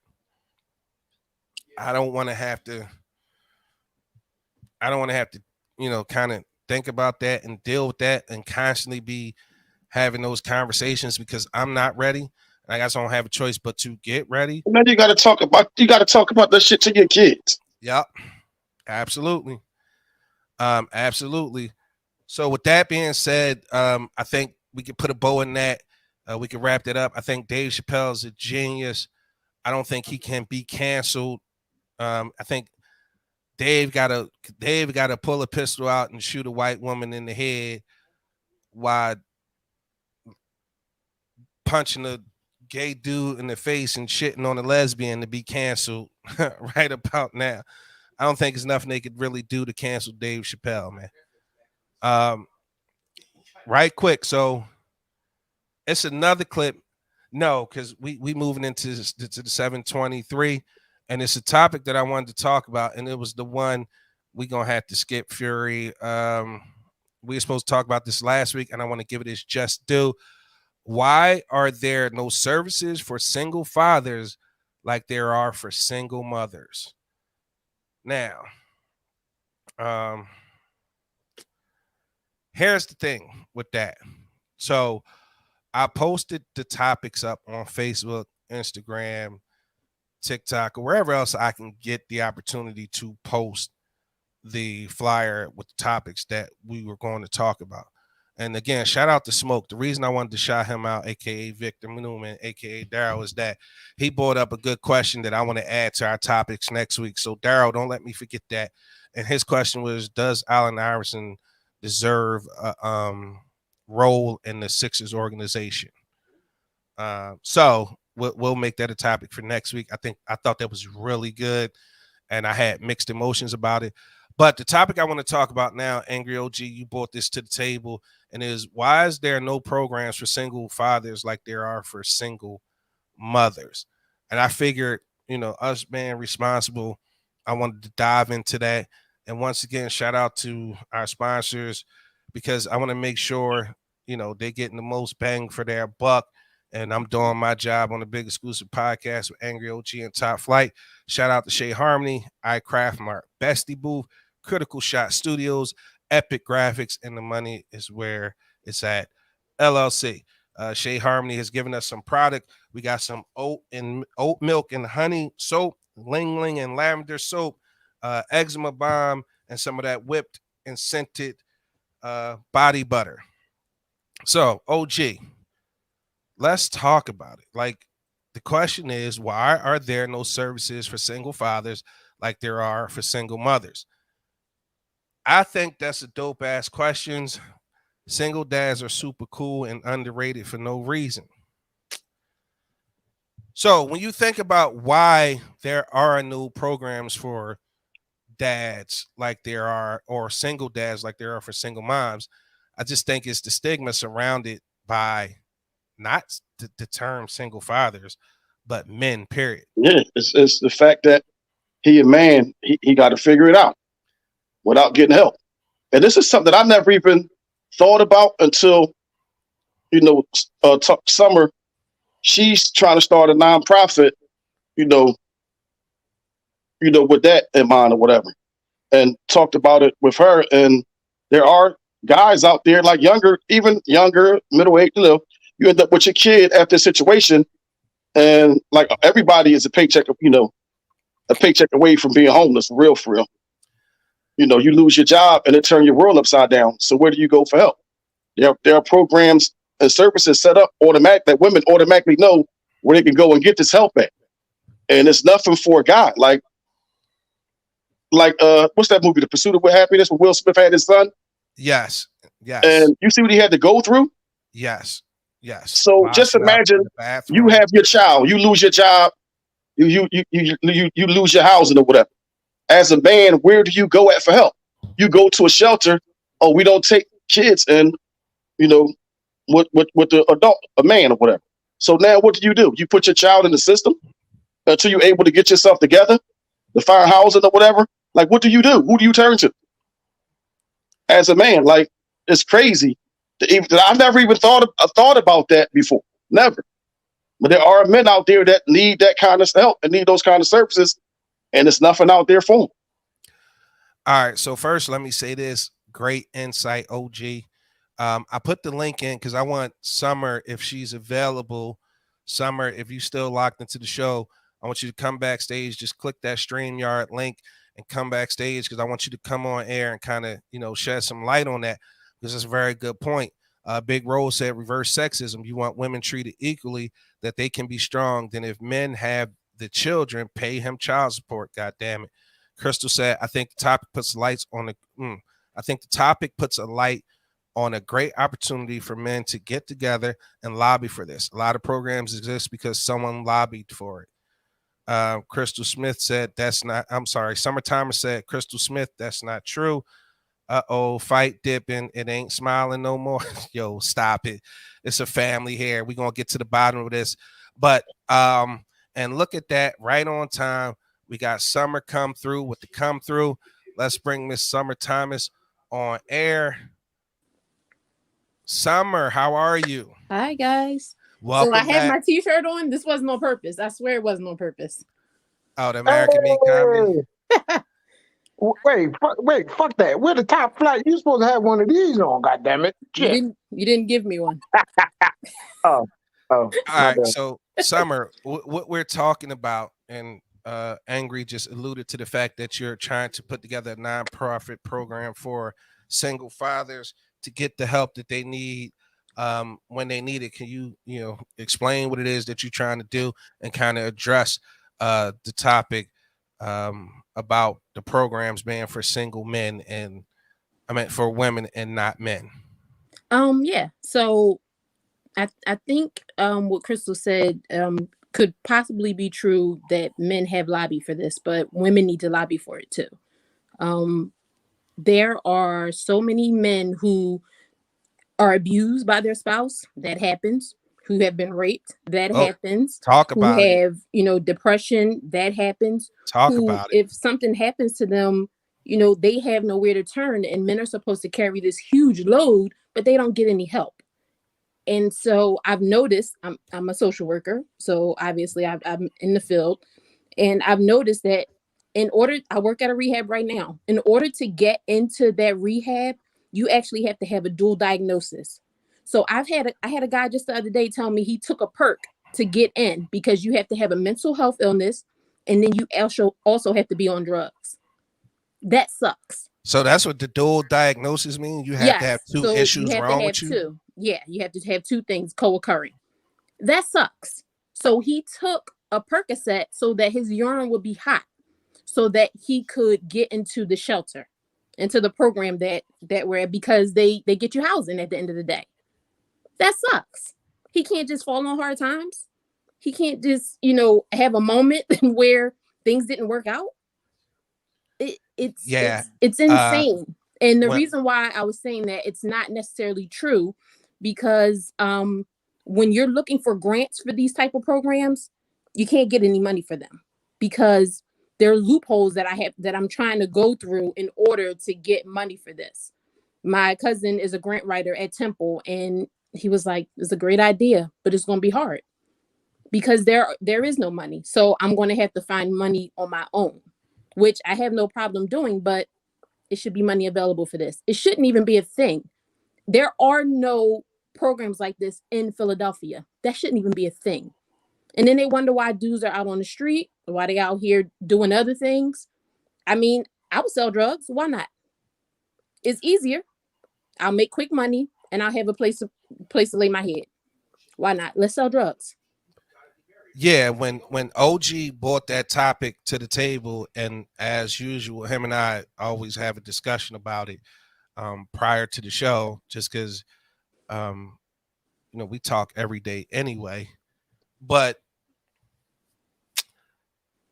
we both agreed that pretty much everybody living in today's economy is a paycheck away from being on the street or being homeless, or you know what I mean, having financial and again, Flight just told y'all I hadn't even thought about that. He was homeless. Yeah. I hadn't even thought about that, but that was my other thing. When men get divorced and somebody has to decide who's going to leave, most of the time it's the man leaves. Let's be honest. Most of the time. I'm not saying that's all the time. I've had a different situation, but most of the time men leave. And where they go? So you want me to lay on somebody's couch? You want me to be embarrassed? You want me to be ashamed? You want me? Then you sleep in your car, because at least in your car you can have your pride. Exactly. And so but there's no money out here for these types of programs, or you have to be like it's like having 111 status, where you've been homeless for a certain amount of years. That they. Okay, wait, I'm sorry. I'm reading questions and I shouldn't be. I should just be talking. My bad. Right. I'm sorry. I won't pop in my bad. That was my eyeballs just went right straight to the questions. But and also single dads. There are a lot of dads who have their children. And if you go to a homeless shelter, there could be pedophiles in there. Yeah. Because they're not turning them away. Yes, you do check, because I used to have to check when I was a caseworker to see if somebody was a pedophile, because when you are, they won't allow you to rent from certain places. The community may not allow it, or the apartment may not allow it, but that's a thing. So if I'm a single dad and I need, to go into a homeless shelter with my kids, I got to go in here and think about whether somebody's a pedophile or not. It's just so many things and so many different questions and it could be so many solutions, but nobody's trying because nobody cares. I'm sorry, because it's men. And that's how I feel. I was going to say, I don't think it's that nobody cares. I think the fact that it's men that need help, the stigma surrounded by that is that, and OG had a couple examples, and I was saying my initial thought was because it's men. Like, it does not matter who you are, whether you're looking through the lens of a woman, you're looking through the lens of the system. Most of those lenses say you're a man, you should have already figured it out or figure it out somehow, because that's what you're supposed to do. And a lot of times it's not that easy. And I'll give you a quick example. Imagine a guy who works at a mid-level executive position making, let's call it $110,000 a year, right? And the company downsizes, he loses that job. His expenses, he built his life around making $110,000 a year. So in this economy, there isn't a mid-level executive job that's going to be willing to pay him 110. Those are executive jobs. Now. And it won't be long before you hit rock bottom. And right, it's going to happen fast. He might be able to sustain for 6 months, maybe, on whatever reserve he may have and or credit cards. But after that, and that's if he saved, like Don said, and after that, and most of us living paycheck to paycheck, because no matter what income bracket we're in, we build our life to sustain us in that income bracket. So when we, even if he finds a new job making $80,000 a year, right, that's $30,000 off of what, you know what I mean, he was making, and his expenses are still based on $110,000. So that's going to be a problem. Still upside down. And you still upside down, you still in the red. Crystal said, this takes me back to the original convo. Hard does not mean impossible. We need to rally up like the LGBTQ IAP, for example, rally up, protest, and activate is all I'm saying. Opportunity means action is needed. Big Rose said, I want an EBT card. I want my rent to be $1. I want my weave to be tight and a big flat screen all through my efficiency. Melanie Scott said, but of course we do. The system is purposely set up that way. Yeah. Crystal said, I'm solutions based. I've been homeless before. There's no money for women who don't have children. All I'm saying is opportunity. I call bullshit on that. Activate. I call bullshit. Women always go somewhere and get the help. It's set up for them to get help. You don't have to have kids to get help. You might not get the help as fast as somebody that got kids, but there are programs and services out there for women, none for men at all, or no level at all. And you know what's funny? Me and OG was talking, and I was like, "Yo, I never seen a man have Section 8 or get Section 8. I know one person. I know some. And I said, I know one dude, and it's because his son was special needs. Exactly. There had to be some extenuating circumstances where he was able to get it. And you said it, his son is special needs, and that's why he got it. My point is that ultimately, those programs need to exist because there's way too many people living paycheck to paycheck, and that's because of the economy we live in right now. Yeah. Also, I want to send a special thank you to to Summer for number one, even thinking along those lines. It takes a lot of courage for you to want to step up to the plate and step outside of you and your sisterhood and whatever level of feminism you are at to recognize a problem such as that and then want to do something about it, right? Because just like you said, men, we can step up, but without the support of women, I don't think that movement will go anywhere. And the first comment was the men need to get together and rally and do it. That was the first comment. It ain't about a man or a woman. It's about us as people getting together, rallying behind that shit and to get it done. Don't know, like it shouldn't be for men to go out there and get it. Just like when women need help, it shouldn't be on them to go out there and get it solely by themselves. Right. It's not an individual sex type thing. Like it's not. It's a human aspect, to it. Like your brother or your sister. Like this is the best way to put it for the women that don't get it. You got a son. Your son fall on hard times. He has nowhere to go. He has a kid that he has to take care of. Do you look at that the same way you look at somebody else? You're not going to look at it the same way because it's your son. Now you want that program for your son. You want it for the guy. You're not looking at it like, well, he got it. He just got to figure it out. He a man. You're not looking at it that way no more. You got to take the venom out of it, ladies. When you take the venom out of it, disattach the venom from it, and you'll think a little bit more clearly. Because most of the time women speak from the point of a man that they was dealing with that, whatever happened with them, it soured them, on men. And they just look at everybody through those glasses. All men, they look at through those glasses, through those lenses. So I want to take these Somebody was listening to me today. Okay. I want to take these two comments and Nice. I want to address them because that's where mentally I was attacking this situation from. Melanie Scott said, but of course, we know the system is purposely set up that way. Tasha Queen said, it's all part of a bigger plan. And that's kind of my mentality when it comes to this, because I think at every step of the way, and by no means, like the fellas on stage know me. Summer, you know me just by, through the show and, here and there when we was in contact about doing the show. But for the most part, people who know me will tell you that I'm not into blaming them or they or whoever it is that they be talking about for oppression.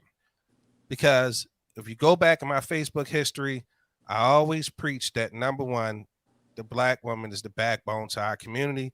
And if we can get them on board with propping us up and demanding better from us, we will be better off as a community. I also say a lot that Black dollars matter. Where you spend them matter. So what I'm saying about this whole situation, the system is set up like that because when women get Section 8, men can't be involved. Yep. We don't get that's how you separate us. when women get public assistance, the men cannot be involved. You got to turn them in. You got to turn your child's father in. Then they coming after the father for the whatever they give the female. So whatever the female was given in support, men eventually have to pay that back. It's all about separation. It is set up that way so that because the forces that be, they and them and whoever the fuck that is, right, understand the psychology behind keeping us this far apart. Because they know together we're so much stronger. Together we're teaching our kids something completely different than fucking survival. I don't want my kids to understand. I don't want my daughters to understand survival. That's why I spoil them. You can have whatever you want. All right.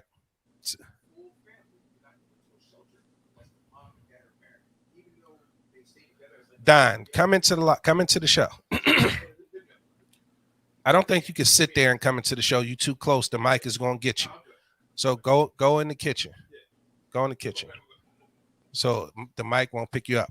But the point I'm trying to make is the powers that be understand that us separated is best for what? Control. They have more control over us if we're separated. Together, we are teaching our kids something completely different than we are apart. I think being a single mom or a single dad is less advantageous than having both parents in the household to help rear children. Because if it takes a village, where the fuck is the village if we can't even talk to the neighbor's kid to chastise them or correct them anymore these days? The village been burned down. So the village is burned down. The parents are the households are single parent households for the most part. This whole shit is set up for them to control our economics, the way we move, where we live, how we spend our money. And it's not a competition. It's not a competition. So many complexes when it comes to money and the way we spend it and the way other people see us. My daughters can't tell you nothing about no design of this or no design of that because that's not what I'm teaching them. That's not what I'm exposing them to because that does not matter in the grand scheme of things. I'm teaching them ownership. I'm teaching them credit. I'm teaching them financial responsibility. OG will tell you when he came last time you was here, didn't they try to sell you something, OG? No, they didn't. You turned them on to it because they was lunching. They was lunching. Yeah. But what I say, yo, when people come in the crib, what y'all like y'all drawn? And it was like, oh, you want to buy some lip gloss? Oh, you want to buy some candy cakes? Yeah, like get back on because they was lunching. But that's part of the lesson. That's part of me correcting. Because at the end of the day, what I need them to value and what I need every woman in our community to start to value is not Fendi, not Gucci, not Prada, not name brand this. Don't be a label whore. I need you guys to start understanding. None of that shit has residual value. None of it. I need you to start understanding. None of that shit has no value to it. None of it. None of it. Financial literacy and ownership and credit is what I need you to understand. I need the Black women in our community to demand more of the Black men in our community. If you in a relationship or you entering into a relationship or you thinking about getting into a relationship with somebody, stop worrying about whether or not they got the latest sneakers or the biggest TV or the nicest car and all that goofy ass shit. That's why I put that topic up there. Is there a difference between a relationship and a partnership? I don't want a relationship. You can take that relationship. I don't want you. I'd rather have a partnership. Shove that shit up your ass. I'd rather have a partnership. I'm looking to relate to you. I'm looking to partner with you to build upwards. And to build upwards, you and I need to become partners to build the foundation in which to build it on. The stronger the foundation, the bigger and higher we can build whatever it is that we're trying to build. Ladies, start demanding more from the men. Men, start demanding more from the ladies. I don't want a woman who's more obsessed with the latest fucking nails, weaves, or whatever else stupid shit that's going on in the world, or too preoccupied with shaking her ass or going out. Nothing's wrong with that. You can do all of that stuff, right? I'm not against any of that stuff. I'm not against self-care. If you want to look good, make sure it's for you. But ultimately, make sure it's a plan in place and we spend that income and it's disposable income for us to be able to do that. I don't want relationships anymore. I want partnerships. And the fact that we have a young Black woman coming onto a podcast with all men saying she sees that this issue is a problem in our community and she's willing to not only speak about it publicly, but put up her own money. Because as it stands, are you backed financially by anybody, Summer? No, and I'm going to have to put up my own money in order to get, places for these guys to stay. She is taking her own fucking money to make this happen. Now, if this is something you can't get behind, you the type person, I don't need you around me. So whatever it is, Summer, you're going to do, if you're going to fight to get the grant and you need signatures, or you do a GoFundMe, and you need people to donate. See, or call me. Let's do a show. Call Flight. That was my other thing. Put together a show. Like, Flight. You just heard him say he willing to put together a show. You do that shit for charity. But by all means, let's start being proactive instead of reactive. Let's get on offense instead of always being on defense. So I commend you for having the courage to step up and say that. I don't know how your friends and other women feel about that, but just know that ultimately you got the support of the Big Exclusive Podcast. And whatever we can do to shine light, to get you donations, we going to try to do that, because it takes courage to step up and do something like that, to recognize that problem. And let's not forget, and let's not get it twisted, this is a Black woman saying our Black men need help. They're crying out for help. There's something out there that does not exist for them, and they need it. And they shouldn't have to be double diagnosed with depression and drug abuse to get the help that they need. Because again, that one Percocet could have led that man down a very, very dangerous path. It could have been the bad one. Right. Or it could have been the bad one that killed him. Listen, it could have been laced with fentanyl. Yep. And the sad part was he didn't need to do that to get help. And he honestly was told to do that by the facility, because he knows people that work at the facility. His mom has friends and they work at the facility, and that was the only way that they could get him some help. So he has family members backing him, but this was their way to get him some help, because he had been homeless for so long. And I mean, honestly, it's frustrating, because I'm going to talk to whoever I need to talk to. I'm going to fight whoever I need to fight, but it shouldn't even be a fight. It's really a simple thing. They need help. Men need help. Question. Just like women need help. Quick question. You ever thought about going into politics? So I was told that a long time ago. I decided not to, and I'm okay with not being in the politics. But I have friends who are in some good places, and so they're giving me like, their contacts and things like that. And honestly, that's really how I'm finding out that there's no funds really for something like this. So honestly, one of my goals is to, check on some of these dudes that are buying up all these properties in the hood. But they got billions of dollars for the opioid crisis stuff. Yeah, there's money for that. There's money for you that you took you chose to do the drug. Right. Like, you made a conscious decision to do this and fuck your life up, knowing that you're gonna fuck your life up before you put that spike in your arm. But it's money out there for them, though. You know why it's money out there for them? Because that shit is affecting them now, more so than anybody else. That crack era, it was up with hope. Yeah, the chickens that came home to roost, and now it's an epidemic. It's not a crime no more. Like when crack was out, they was rounding everybody up, throwing them in jail. Even if you was you was abusing it or whatever, you gotta go to jail. Now they got all this money, all these funds for the treatment of the opioid crisis. And the sad part is that I know that that's completely true, is because I was the start of a homeless shelter that was specifically for the opioid crisis and to get the folks moved from underneath, you know, when they were camped out in the encampments and Under all the that bridge. good stuff. They opened programs specifically for them so that they could clean up that part of the city. And so it wasn't, you know, you're getting thrown in jail and all that kind of stuff. It was here. Let's help you. Let's get you some employment. Let's get you some, you know, DPW assistance. Let's get you all of these things. Those are all the things that these men could use. They could use some assistance. They could use therapy. They could use, you know, childcare. They could use employment assistance. That's my goal, to have all of those things there in one spot, and to have transportation so that they can go to job interviews and things like that. And so, and just to go back and forth. And, you know, when men are in homeless shelters or in rehabs, they get everything done. They come in there toothless. They leave out with a whole new set. They come in health. They ain't been to the doctor in years. All of a sudden they up on everything. They come in and they get all these things done. And sad to say, they go back out and it's, you know, we see them again in 2 months, 3 months, 6 months, but they get all those things done. Why can't a man who's fallen on hard times come in and take care of himself like that so that he can take care of his kid and his family? He has to be on drugs? Come on, man. Summer, we're going to get you to stick around because I want you to have a final word tonight on tonight's show.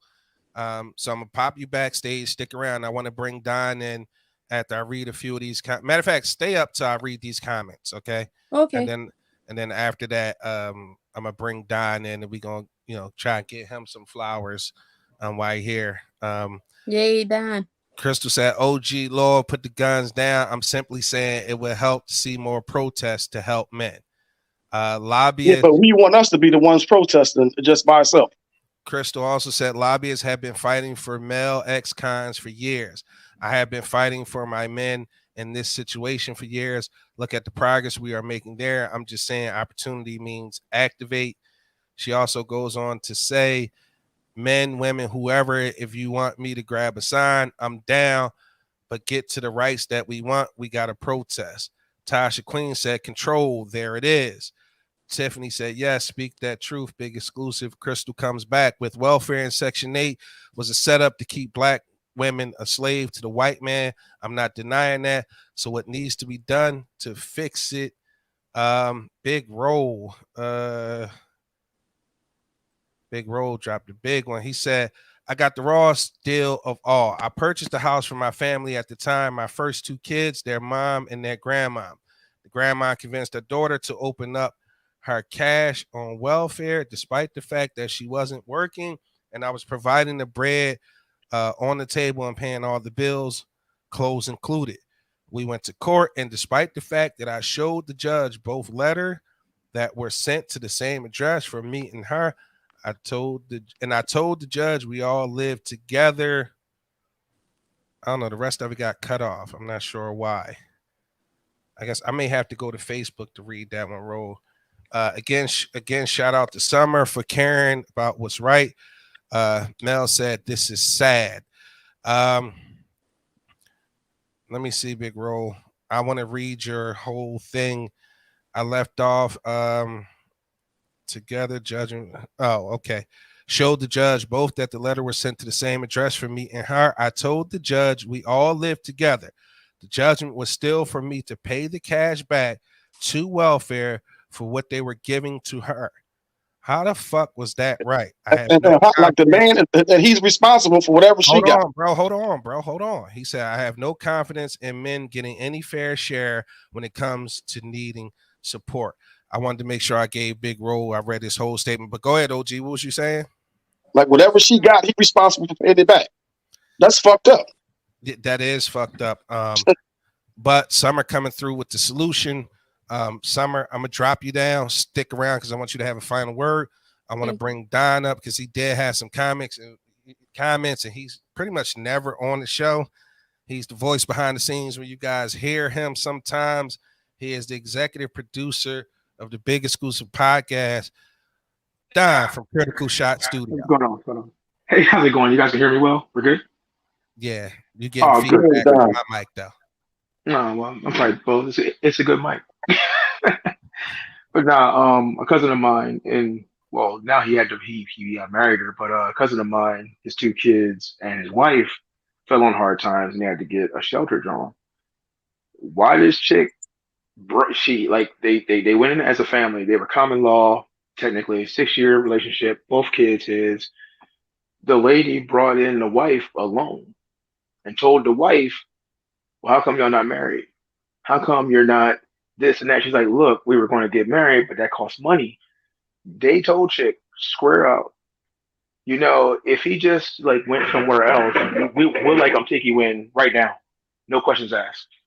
And she's like, "Why? He didn't do anything." They're like, "Well, if you aren't married, you can't stay." And that was sad because this man was doing. They were a family, and they're willing to break up that family clearly for the fact that they just weren't married. But this guy was like, she's like, "We've been together since high school. Like this dude was not doing anything." They immediately tried to label him as something wrong, and this poor guy did nothing but just lose his job, and then because of that, because of Houston, and Houston is savage living, he just couldn't get a job back, and he just in Texas most times if you skip a month, they just evict you straight, just like square out. There's almost no mercy. But with that, the fact that this shelter tried to low key get them to break up, and then entice them with saying, "We'll let you in right now, give you everything you need. Just go ahead and tell them to go ahead somewhere else." It's terrible. So like, on that note, I have experienced it myself because I had to end up shelling out money to get them a place. After I heard that, I just gave my cousin 1,500. Go and went, "Look, go rent something," and I got him a job and everything else because after hearing that, I never trusted shelters in any type of state facilities, just in places like that. I just don't trust them because of that.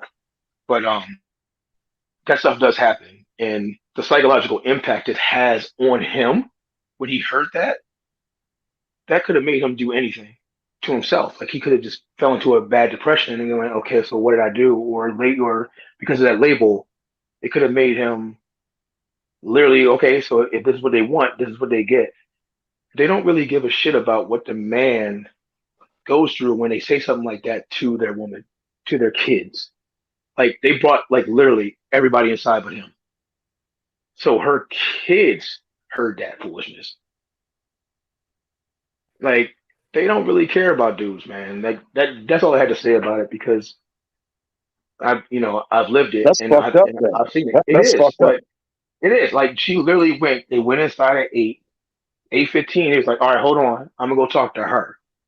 Yeah. And the kids can come, but their dad's sitting right there. But the kids can come. Like what? And he said he thought that they were gonna call the cops on him. Legit. But I don't understand why. Yeah, I don't understand why you have to think all that just to get help. Like you sitting down going, "Yo, bro, crazy." I commend you for stepping up to the plate and showing love to your family. I want to read this one comment, and then we're gonna come back. I want to talk about these. First of all, Big Roll want to know what you wearing on your feet. Just curious. It's the comfortable Jones, yeah. Everybody wants comfy fighting. Hey, man. Listen here, man. Tai Chi is relaxation, all right? All right, hold on, Don. I want to read this comment from Christine Reynolds, and then I'm gonna bring you back, and we're gonna try to wrap up the show. Okay. This comment is from. Let me put it on the screen right quick. It's one of those ones. Oh, yo, y'all can't be writing books. Like, just click the link and come on. And Christine said, "Working in an all men shelter, I've seen a lot of good men who fell on hard times, and nobody would take them in. So they had to swallow their pride and come to my job. I've noticed how many of my coworkers would ridicule them because they were men for being in the shelter." Why did it just flip up? For being in the shelter. The only programs my job provided was drug and alcohol treatment.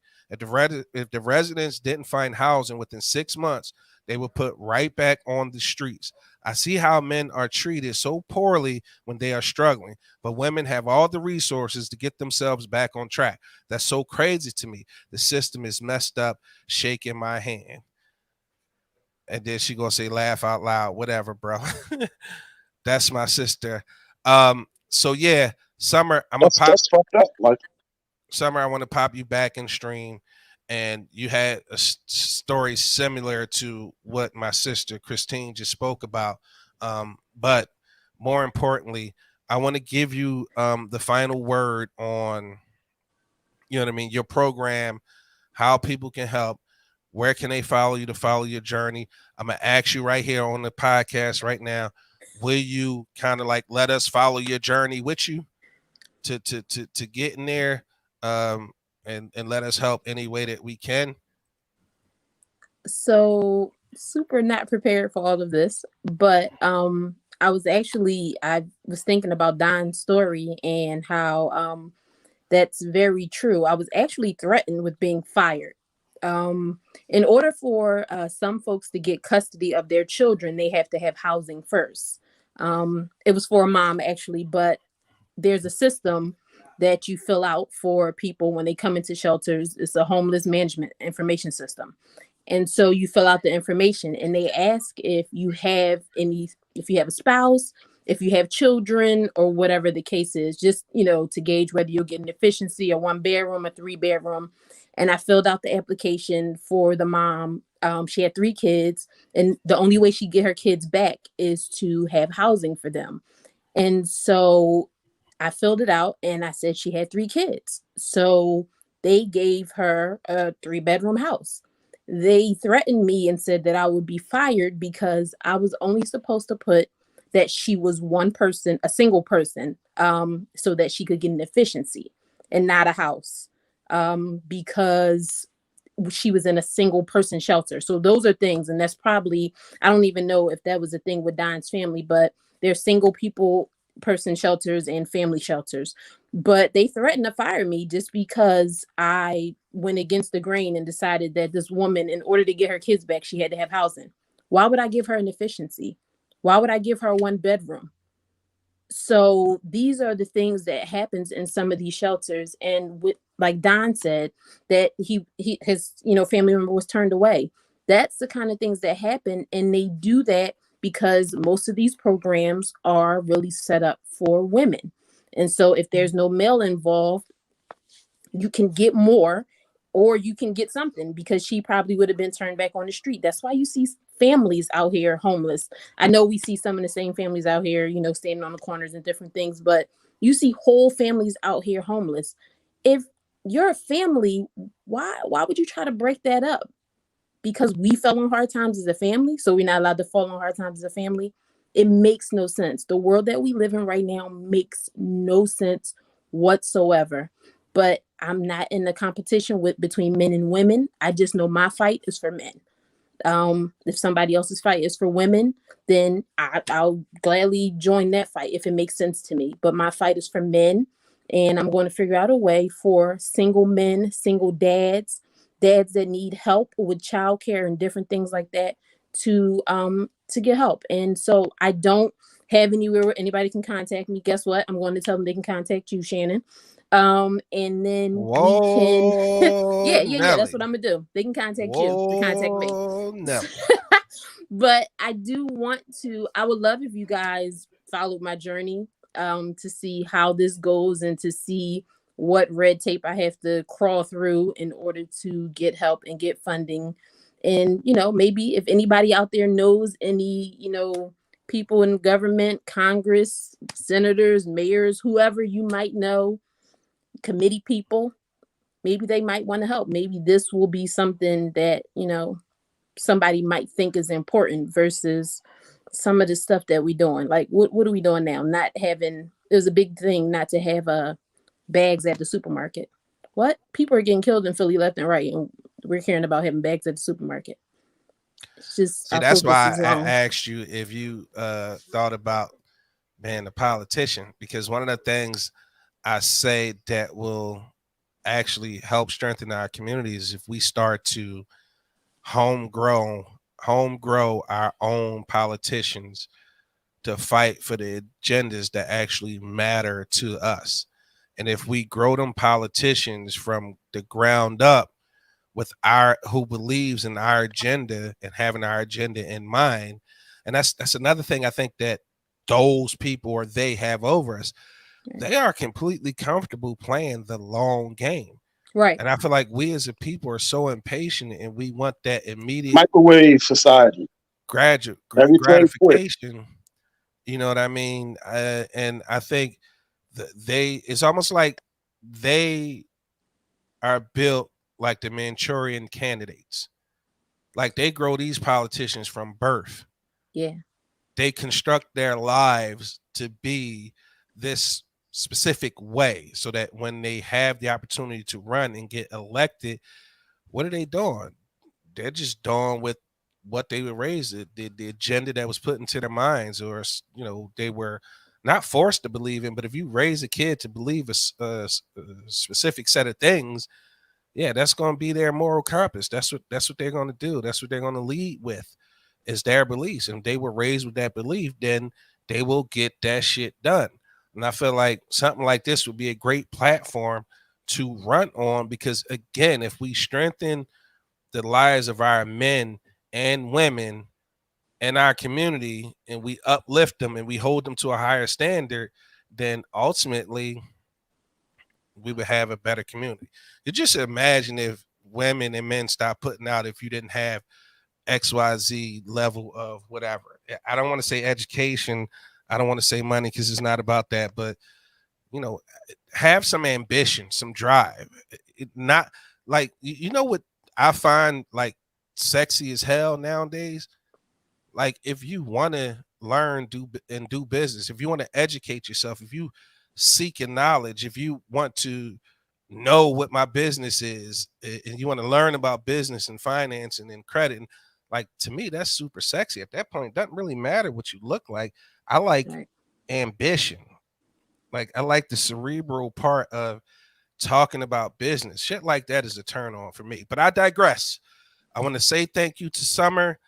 You telling them people to contact me, and when they contact me, you better pick up, because I ain't playing with you.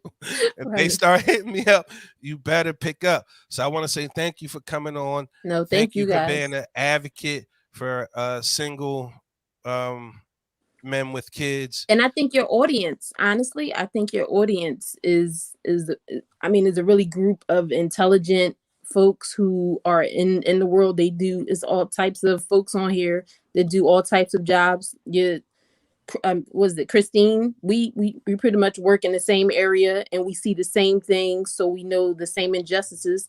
So I feel like they can help. I feel like if they know anybody or know anything or can point me in the direction that they think I should go, I'm willing to listen. I can definitely connect you with Christine. That is my real life sister. We have the same mom. And I picked her up from her job a few times, and yeah, I've heard her speak about her level of frustration when it came to the way the residents are being treated, what they were being fed, some of the rules, it's horrible. Some of the people that they hire to be in some of these, like my sister. And then they look down their nose on the people that come in for help. Like, first of all, if you lose your fucking job, you ain't that far behind where he at, from being right where he at. And listen, I was gonna say my sister is one of those people who's really tapped into sympathy and empathy. She wears her emotions on her sleeve. Me too. And she fucking cries sometimes about that shit. And as strange as it is, like hearing what's going on now and not fully understanding what her emotion was about and hearing it now, it's crazy, because I used to look at her like, yo, like, you tripping, don't take that shit home, that's not your problem. Right. And ultimately she take it home because she truly cares, she truly gave a fuck. Like, and for her to do the overtime that she do, and for her to connect with, because it's dope. Like, it was one time she brought somebody to a family thing, and I'm like, yo, who is this? And she like, no, that's my homie. Like, he came a long way. He was a resident at my job, but he doing good now. She's like literally building bonds with these guys and following them and helping them along through their journey. And I actually got to say a special shout out to my sister for caring, because Yes. I didn't understand it at the time. And then now it's all about perspective, and seeing that perspective now through the lens of so many different people. And then, my homie being homeless, and Summer, you working and you sharing those experiences and experience Don just talked about. It's touching, man. And the fact is, it's not that I didn't care. I just didn't understand. It's not in your right. It's not in my not in purview. your realm. Like you don't see it, so you don't think about it. Right. I'm not consistently exposed to it. So And, you're right. And I honestly, don't think about it. I want to thank Angry, because I didn't know he was listening to me.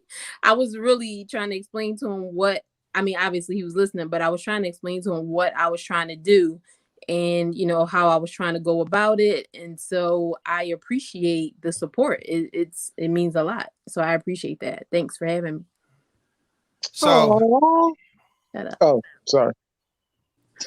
Shut up. Summer, I want to let you go. I want to say thank you. I appreciate you. People start contacting me, I'll contact you, and ultimately we're going to set something up so that this gets some type of formal thing so that we can start moving forward. And Flight just volunteered to do a charity show for you. So he said that shit live on air so we can raise money that way. And again, we don't have an audience. We got like family. The people at the Big Exclusive Podcast, we like family around this joint. Each one teach one, help one when we can. Give us our flowers, give them their flowers right there here. Me and Angry argue, but nigga, when we laugh, OG, oh God, he had me. I wish I could tell that story. He had me in stitches the other day. I mean, literally, my kids is like, Daddy, you gotta laugh that loud. What the hell is so funny? Boy, one day I'm gonna get to share that story. It's gonna be hilarious. Summer, thank you so much. I'm gonna let you get out of here. I look forward to having you next time. We're gonna get through some of these comments, okay? And then we're gonna bring Don back in to talk about you out. Base in your face means peace. See you later. Later. I go to the bathroom. I learned the last time. I didn't go. Flight about to go take a shit. Listen, man, I just got home. God damn it! I've been holding for 2 hours. Okay. Bro, appreciate you. Yeah, we supposed to be off at 8, but we always go over because we could do that. But yes, sir. It felt good to give you your flowers. We'll talk. I appreciate you. We'll talk later. Yes, sir. It is something coming up in November, right? Flight. Yeah, I just saw you had something November the 13th or something, or the 6th. Yeah. I just recently that punchline thing has impacted so many different people, and the following that I have here. People been asking me like, hey man, we get it. You tour, you on the road, you travel, but give us something here. We want to see you. A lot of the shows here, they're okay, but it's just something magical every time we come to your show. Magic happens. So let's if you can, try to have something here at least once a month. So I wanted to do something small. The Little Room, X marks the spot on Stanton Avenue. It only hold about 40 people. The crazy thing is, this is how dope it is, and I ain't even tell nobody. I put the flyer up, and within 45 minutes sold 20 tickets. So the first show was sold out. I got to add a second show because I guess I'm somebody, I guess. People love me. So feels good. Stop eating them fucking tacos at work. All right. Hey, man, you know what? Bye. I got to go. Yo, peace out. See you later, bro. Love you too, man. Let's fly through some of these comments because I want to bring Don back on. I want him to talk about his experience at Comic-Con. And I want to show y'all some of these dope ass pictures he took while he was out there. Because when I say to y'all, get with Don, hire Don, I don't just be blowing smoke. You see how we look on the podcast. You hear how we sound on the audio. I want him to get an opportunity to come on and talk about what it is that he do as a producer and what he did in Comic-Con. We're going to fly through it. I don't want to keep people around too long. But some of these comments, Crystal said, I think it's called Black Love, America's War on African-American Marriage. And it breaks down, I guess this is a book. Black Love, America's War on African-American Marriage. And it breaks down the plan that was set up for women welfare, Section 8, without the father as an agenda against the black family post-slavery. It was an eye-opening read. I wish we as women and men could come together, and instead of assuming we are against each other. Convos like this are helpful. I stand on what I said. Let's activate. She went on to say, exactly, Summer, your belief and passion will take this to the next level. Be a lobbyist, a mayor. Sky is the limit. Christine said I could ask around. I want to get behind that. Summer. Christine said, angry OG. Most of them were homeless before. She said, bro, you are absolutely right. The two of the best friends are from the job. Thank you, bro. I love you so much. You got me all mushy. Ha. Big Rose said, thank you, Summer. He also said, Flight about to air that bathroom out. No footage, please. Crystal come back to say, hey, be at the show on the 13th, and I'm bringing a group. That's dope. Summer said, big roll. I'm sorry you went through that. All right. So with that being said, I'm gonna bring Don back up.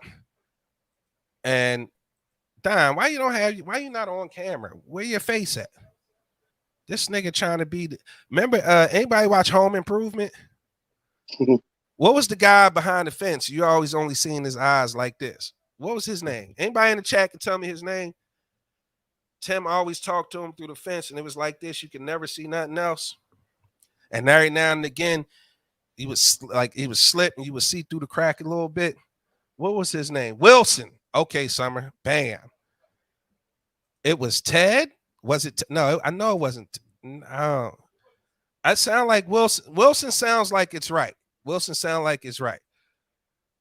Summer, just forgetting that. Let's double check that. Don can't check it because he trying to get on camera. But Summer, if we check that and that's correct, I got some whipped body butter coming your way, okay? All right, Don, let's go. Okay, so we did an entire weekend. Don, hold on. Hold on. It's already 8:17. Don't get on this, John, and start blockbustering, okay? All right, no filibuster. I'm sorry, don't filibuster. All right, let's go. Like I said, we got to explain this. We did 3 shoots between Friday, Saturday, and Sunday. I didn't sleep in between Friday and Saturday or Saturday and Sunday. A couple of these photos, like this photo here, was taken down on 2nd Street in Philadelphia. They laid out cars for us. And these models, this young gentleman, Aldo, is 22 years old, man. He wants to start modeling. The two dogs were actually the owner of that Shelby.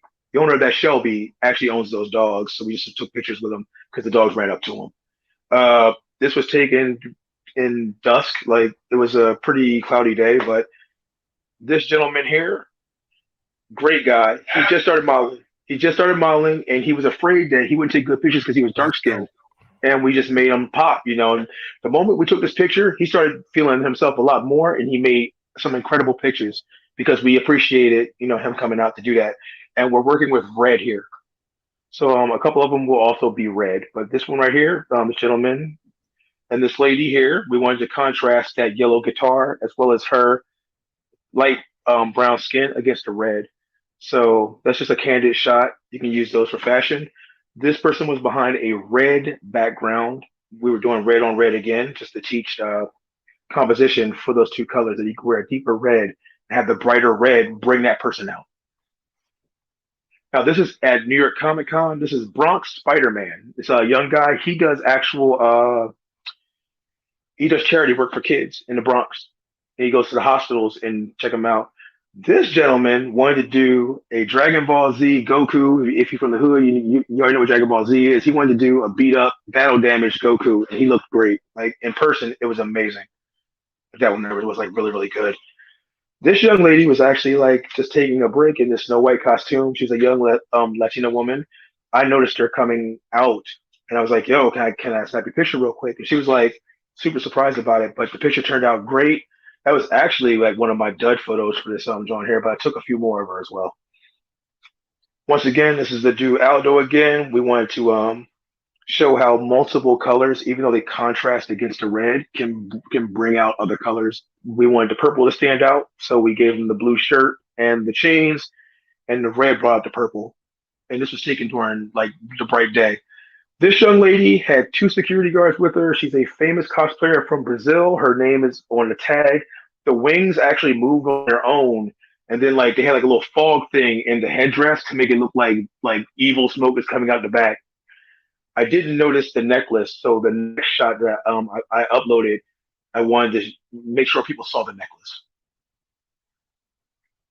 So that's that there. All right, this one is my favorite picture.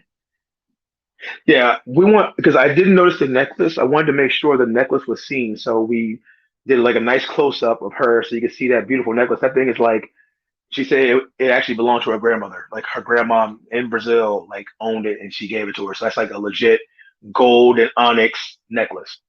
That's why she had the security guards there with her. But there'll be more. You know, we're gonna get them all processed and posted on our site, which is Chris Shot Studios everywhere. Like we're gonna have them all up eventually. Comic Con was very very tight.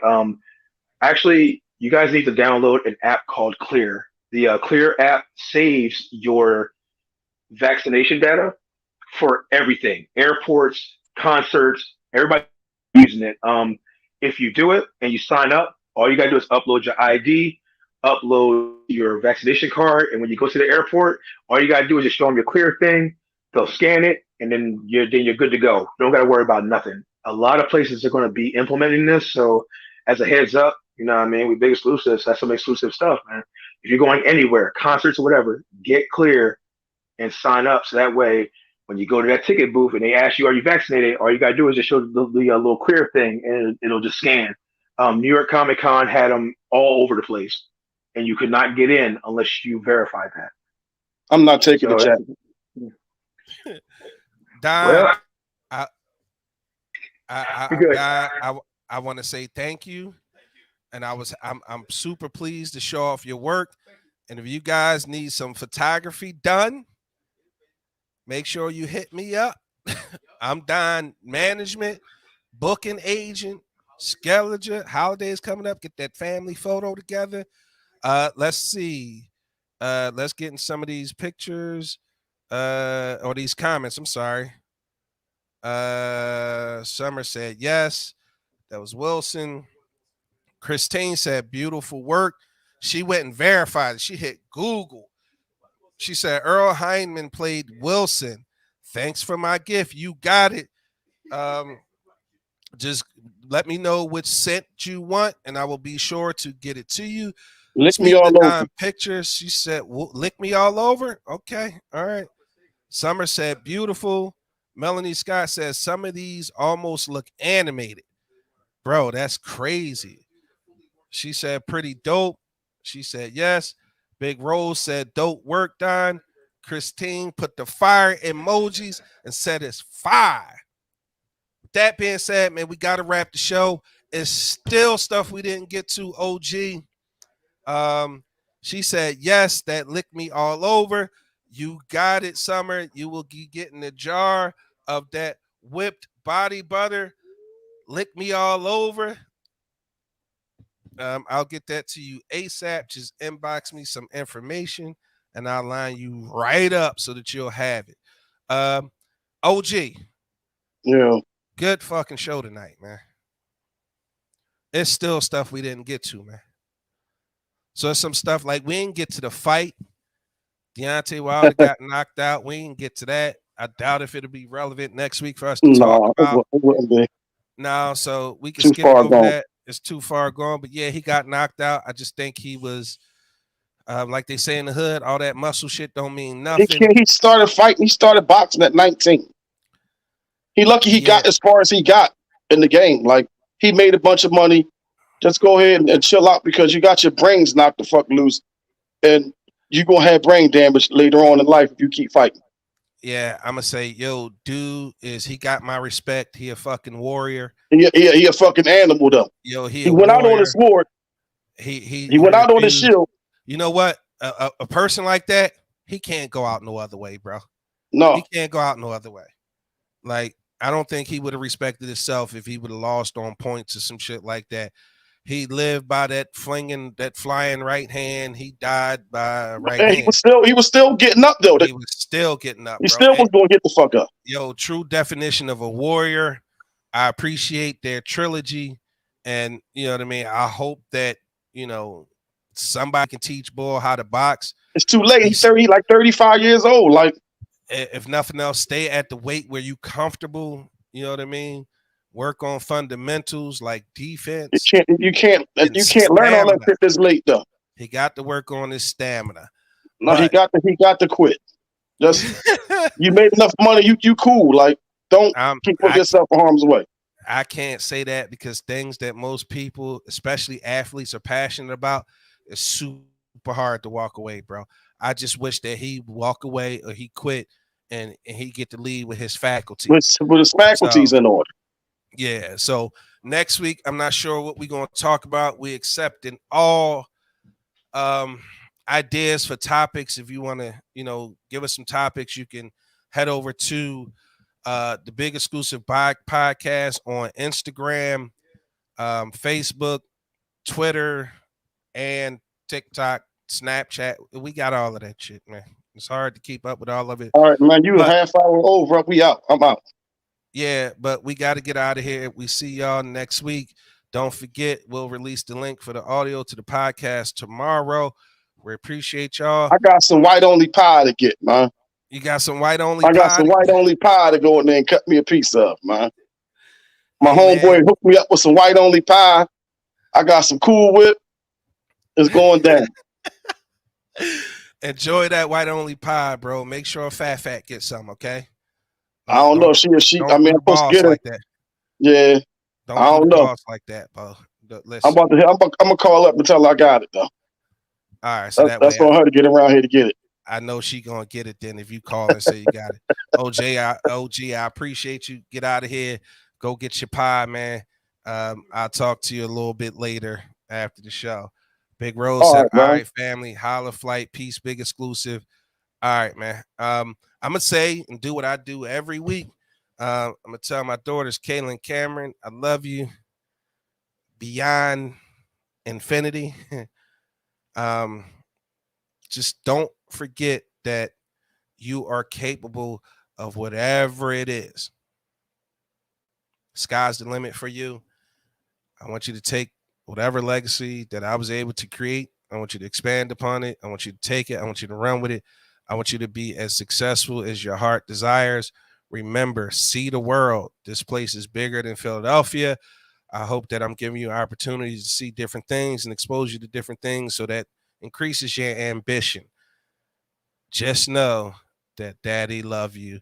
And Kayla, we gonna party like it's 1999, October 14th. Suge, Meatball, Daddy love you guys. We out.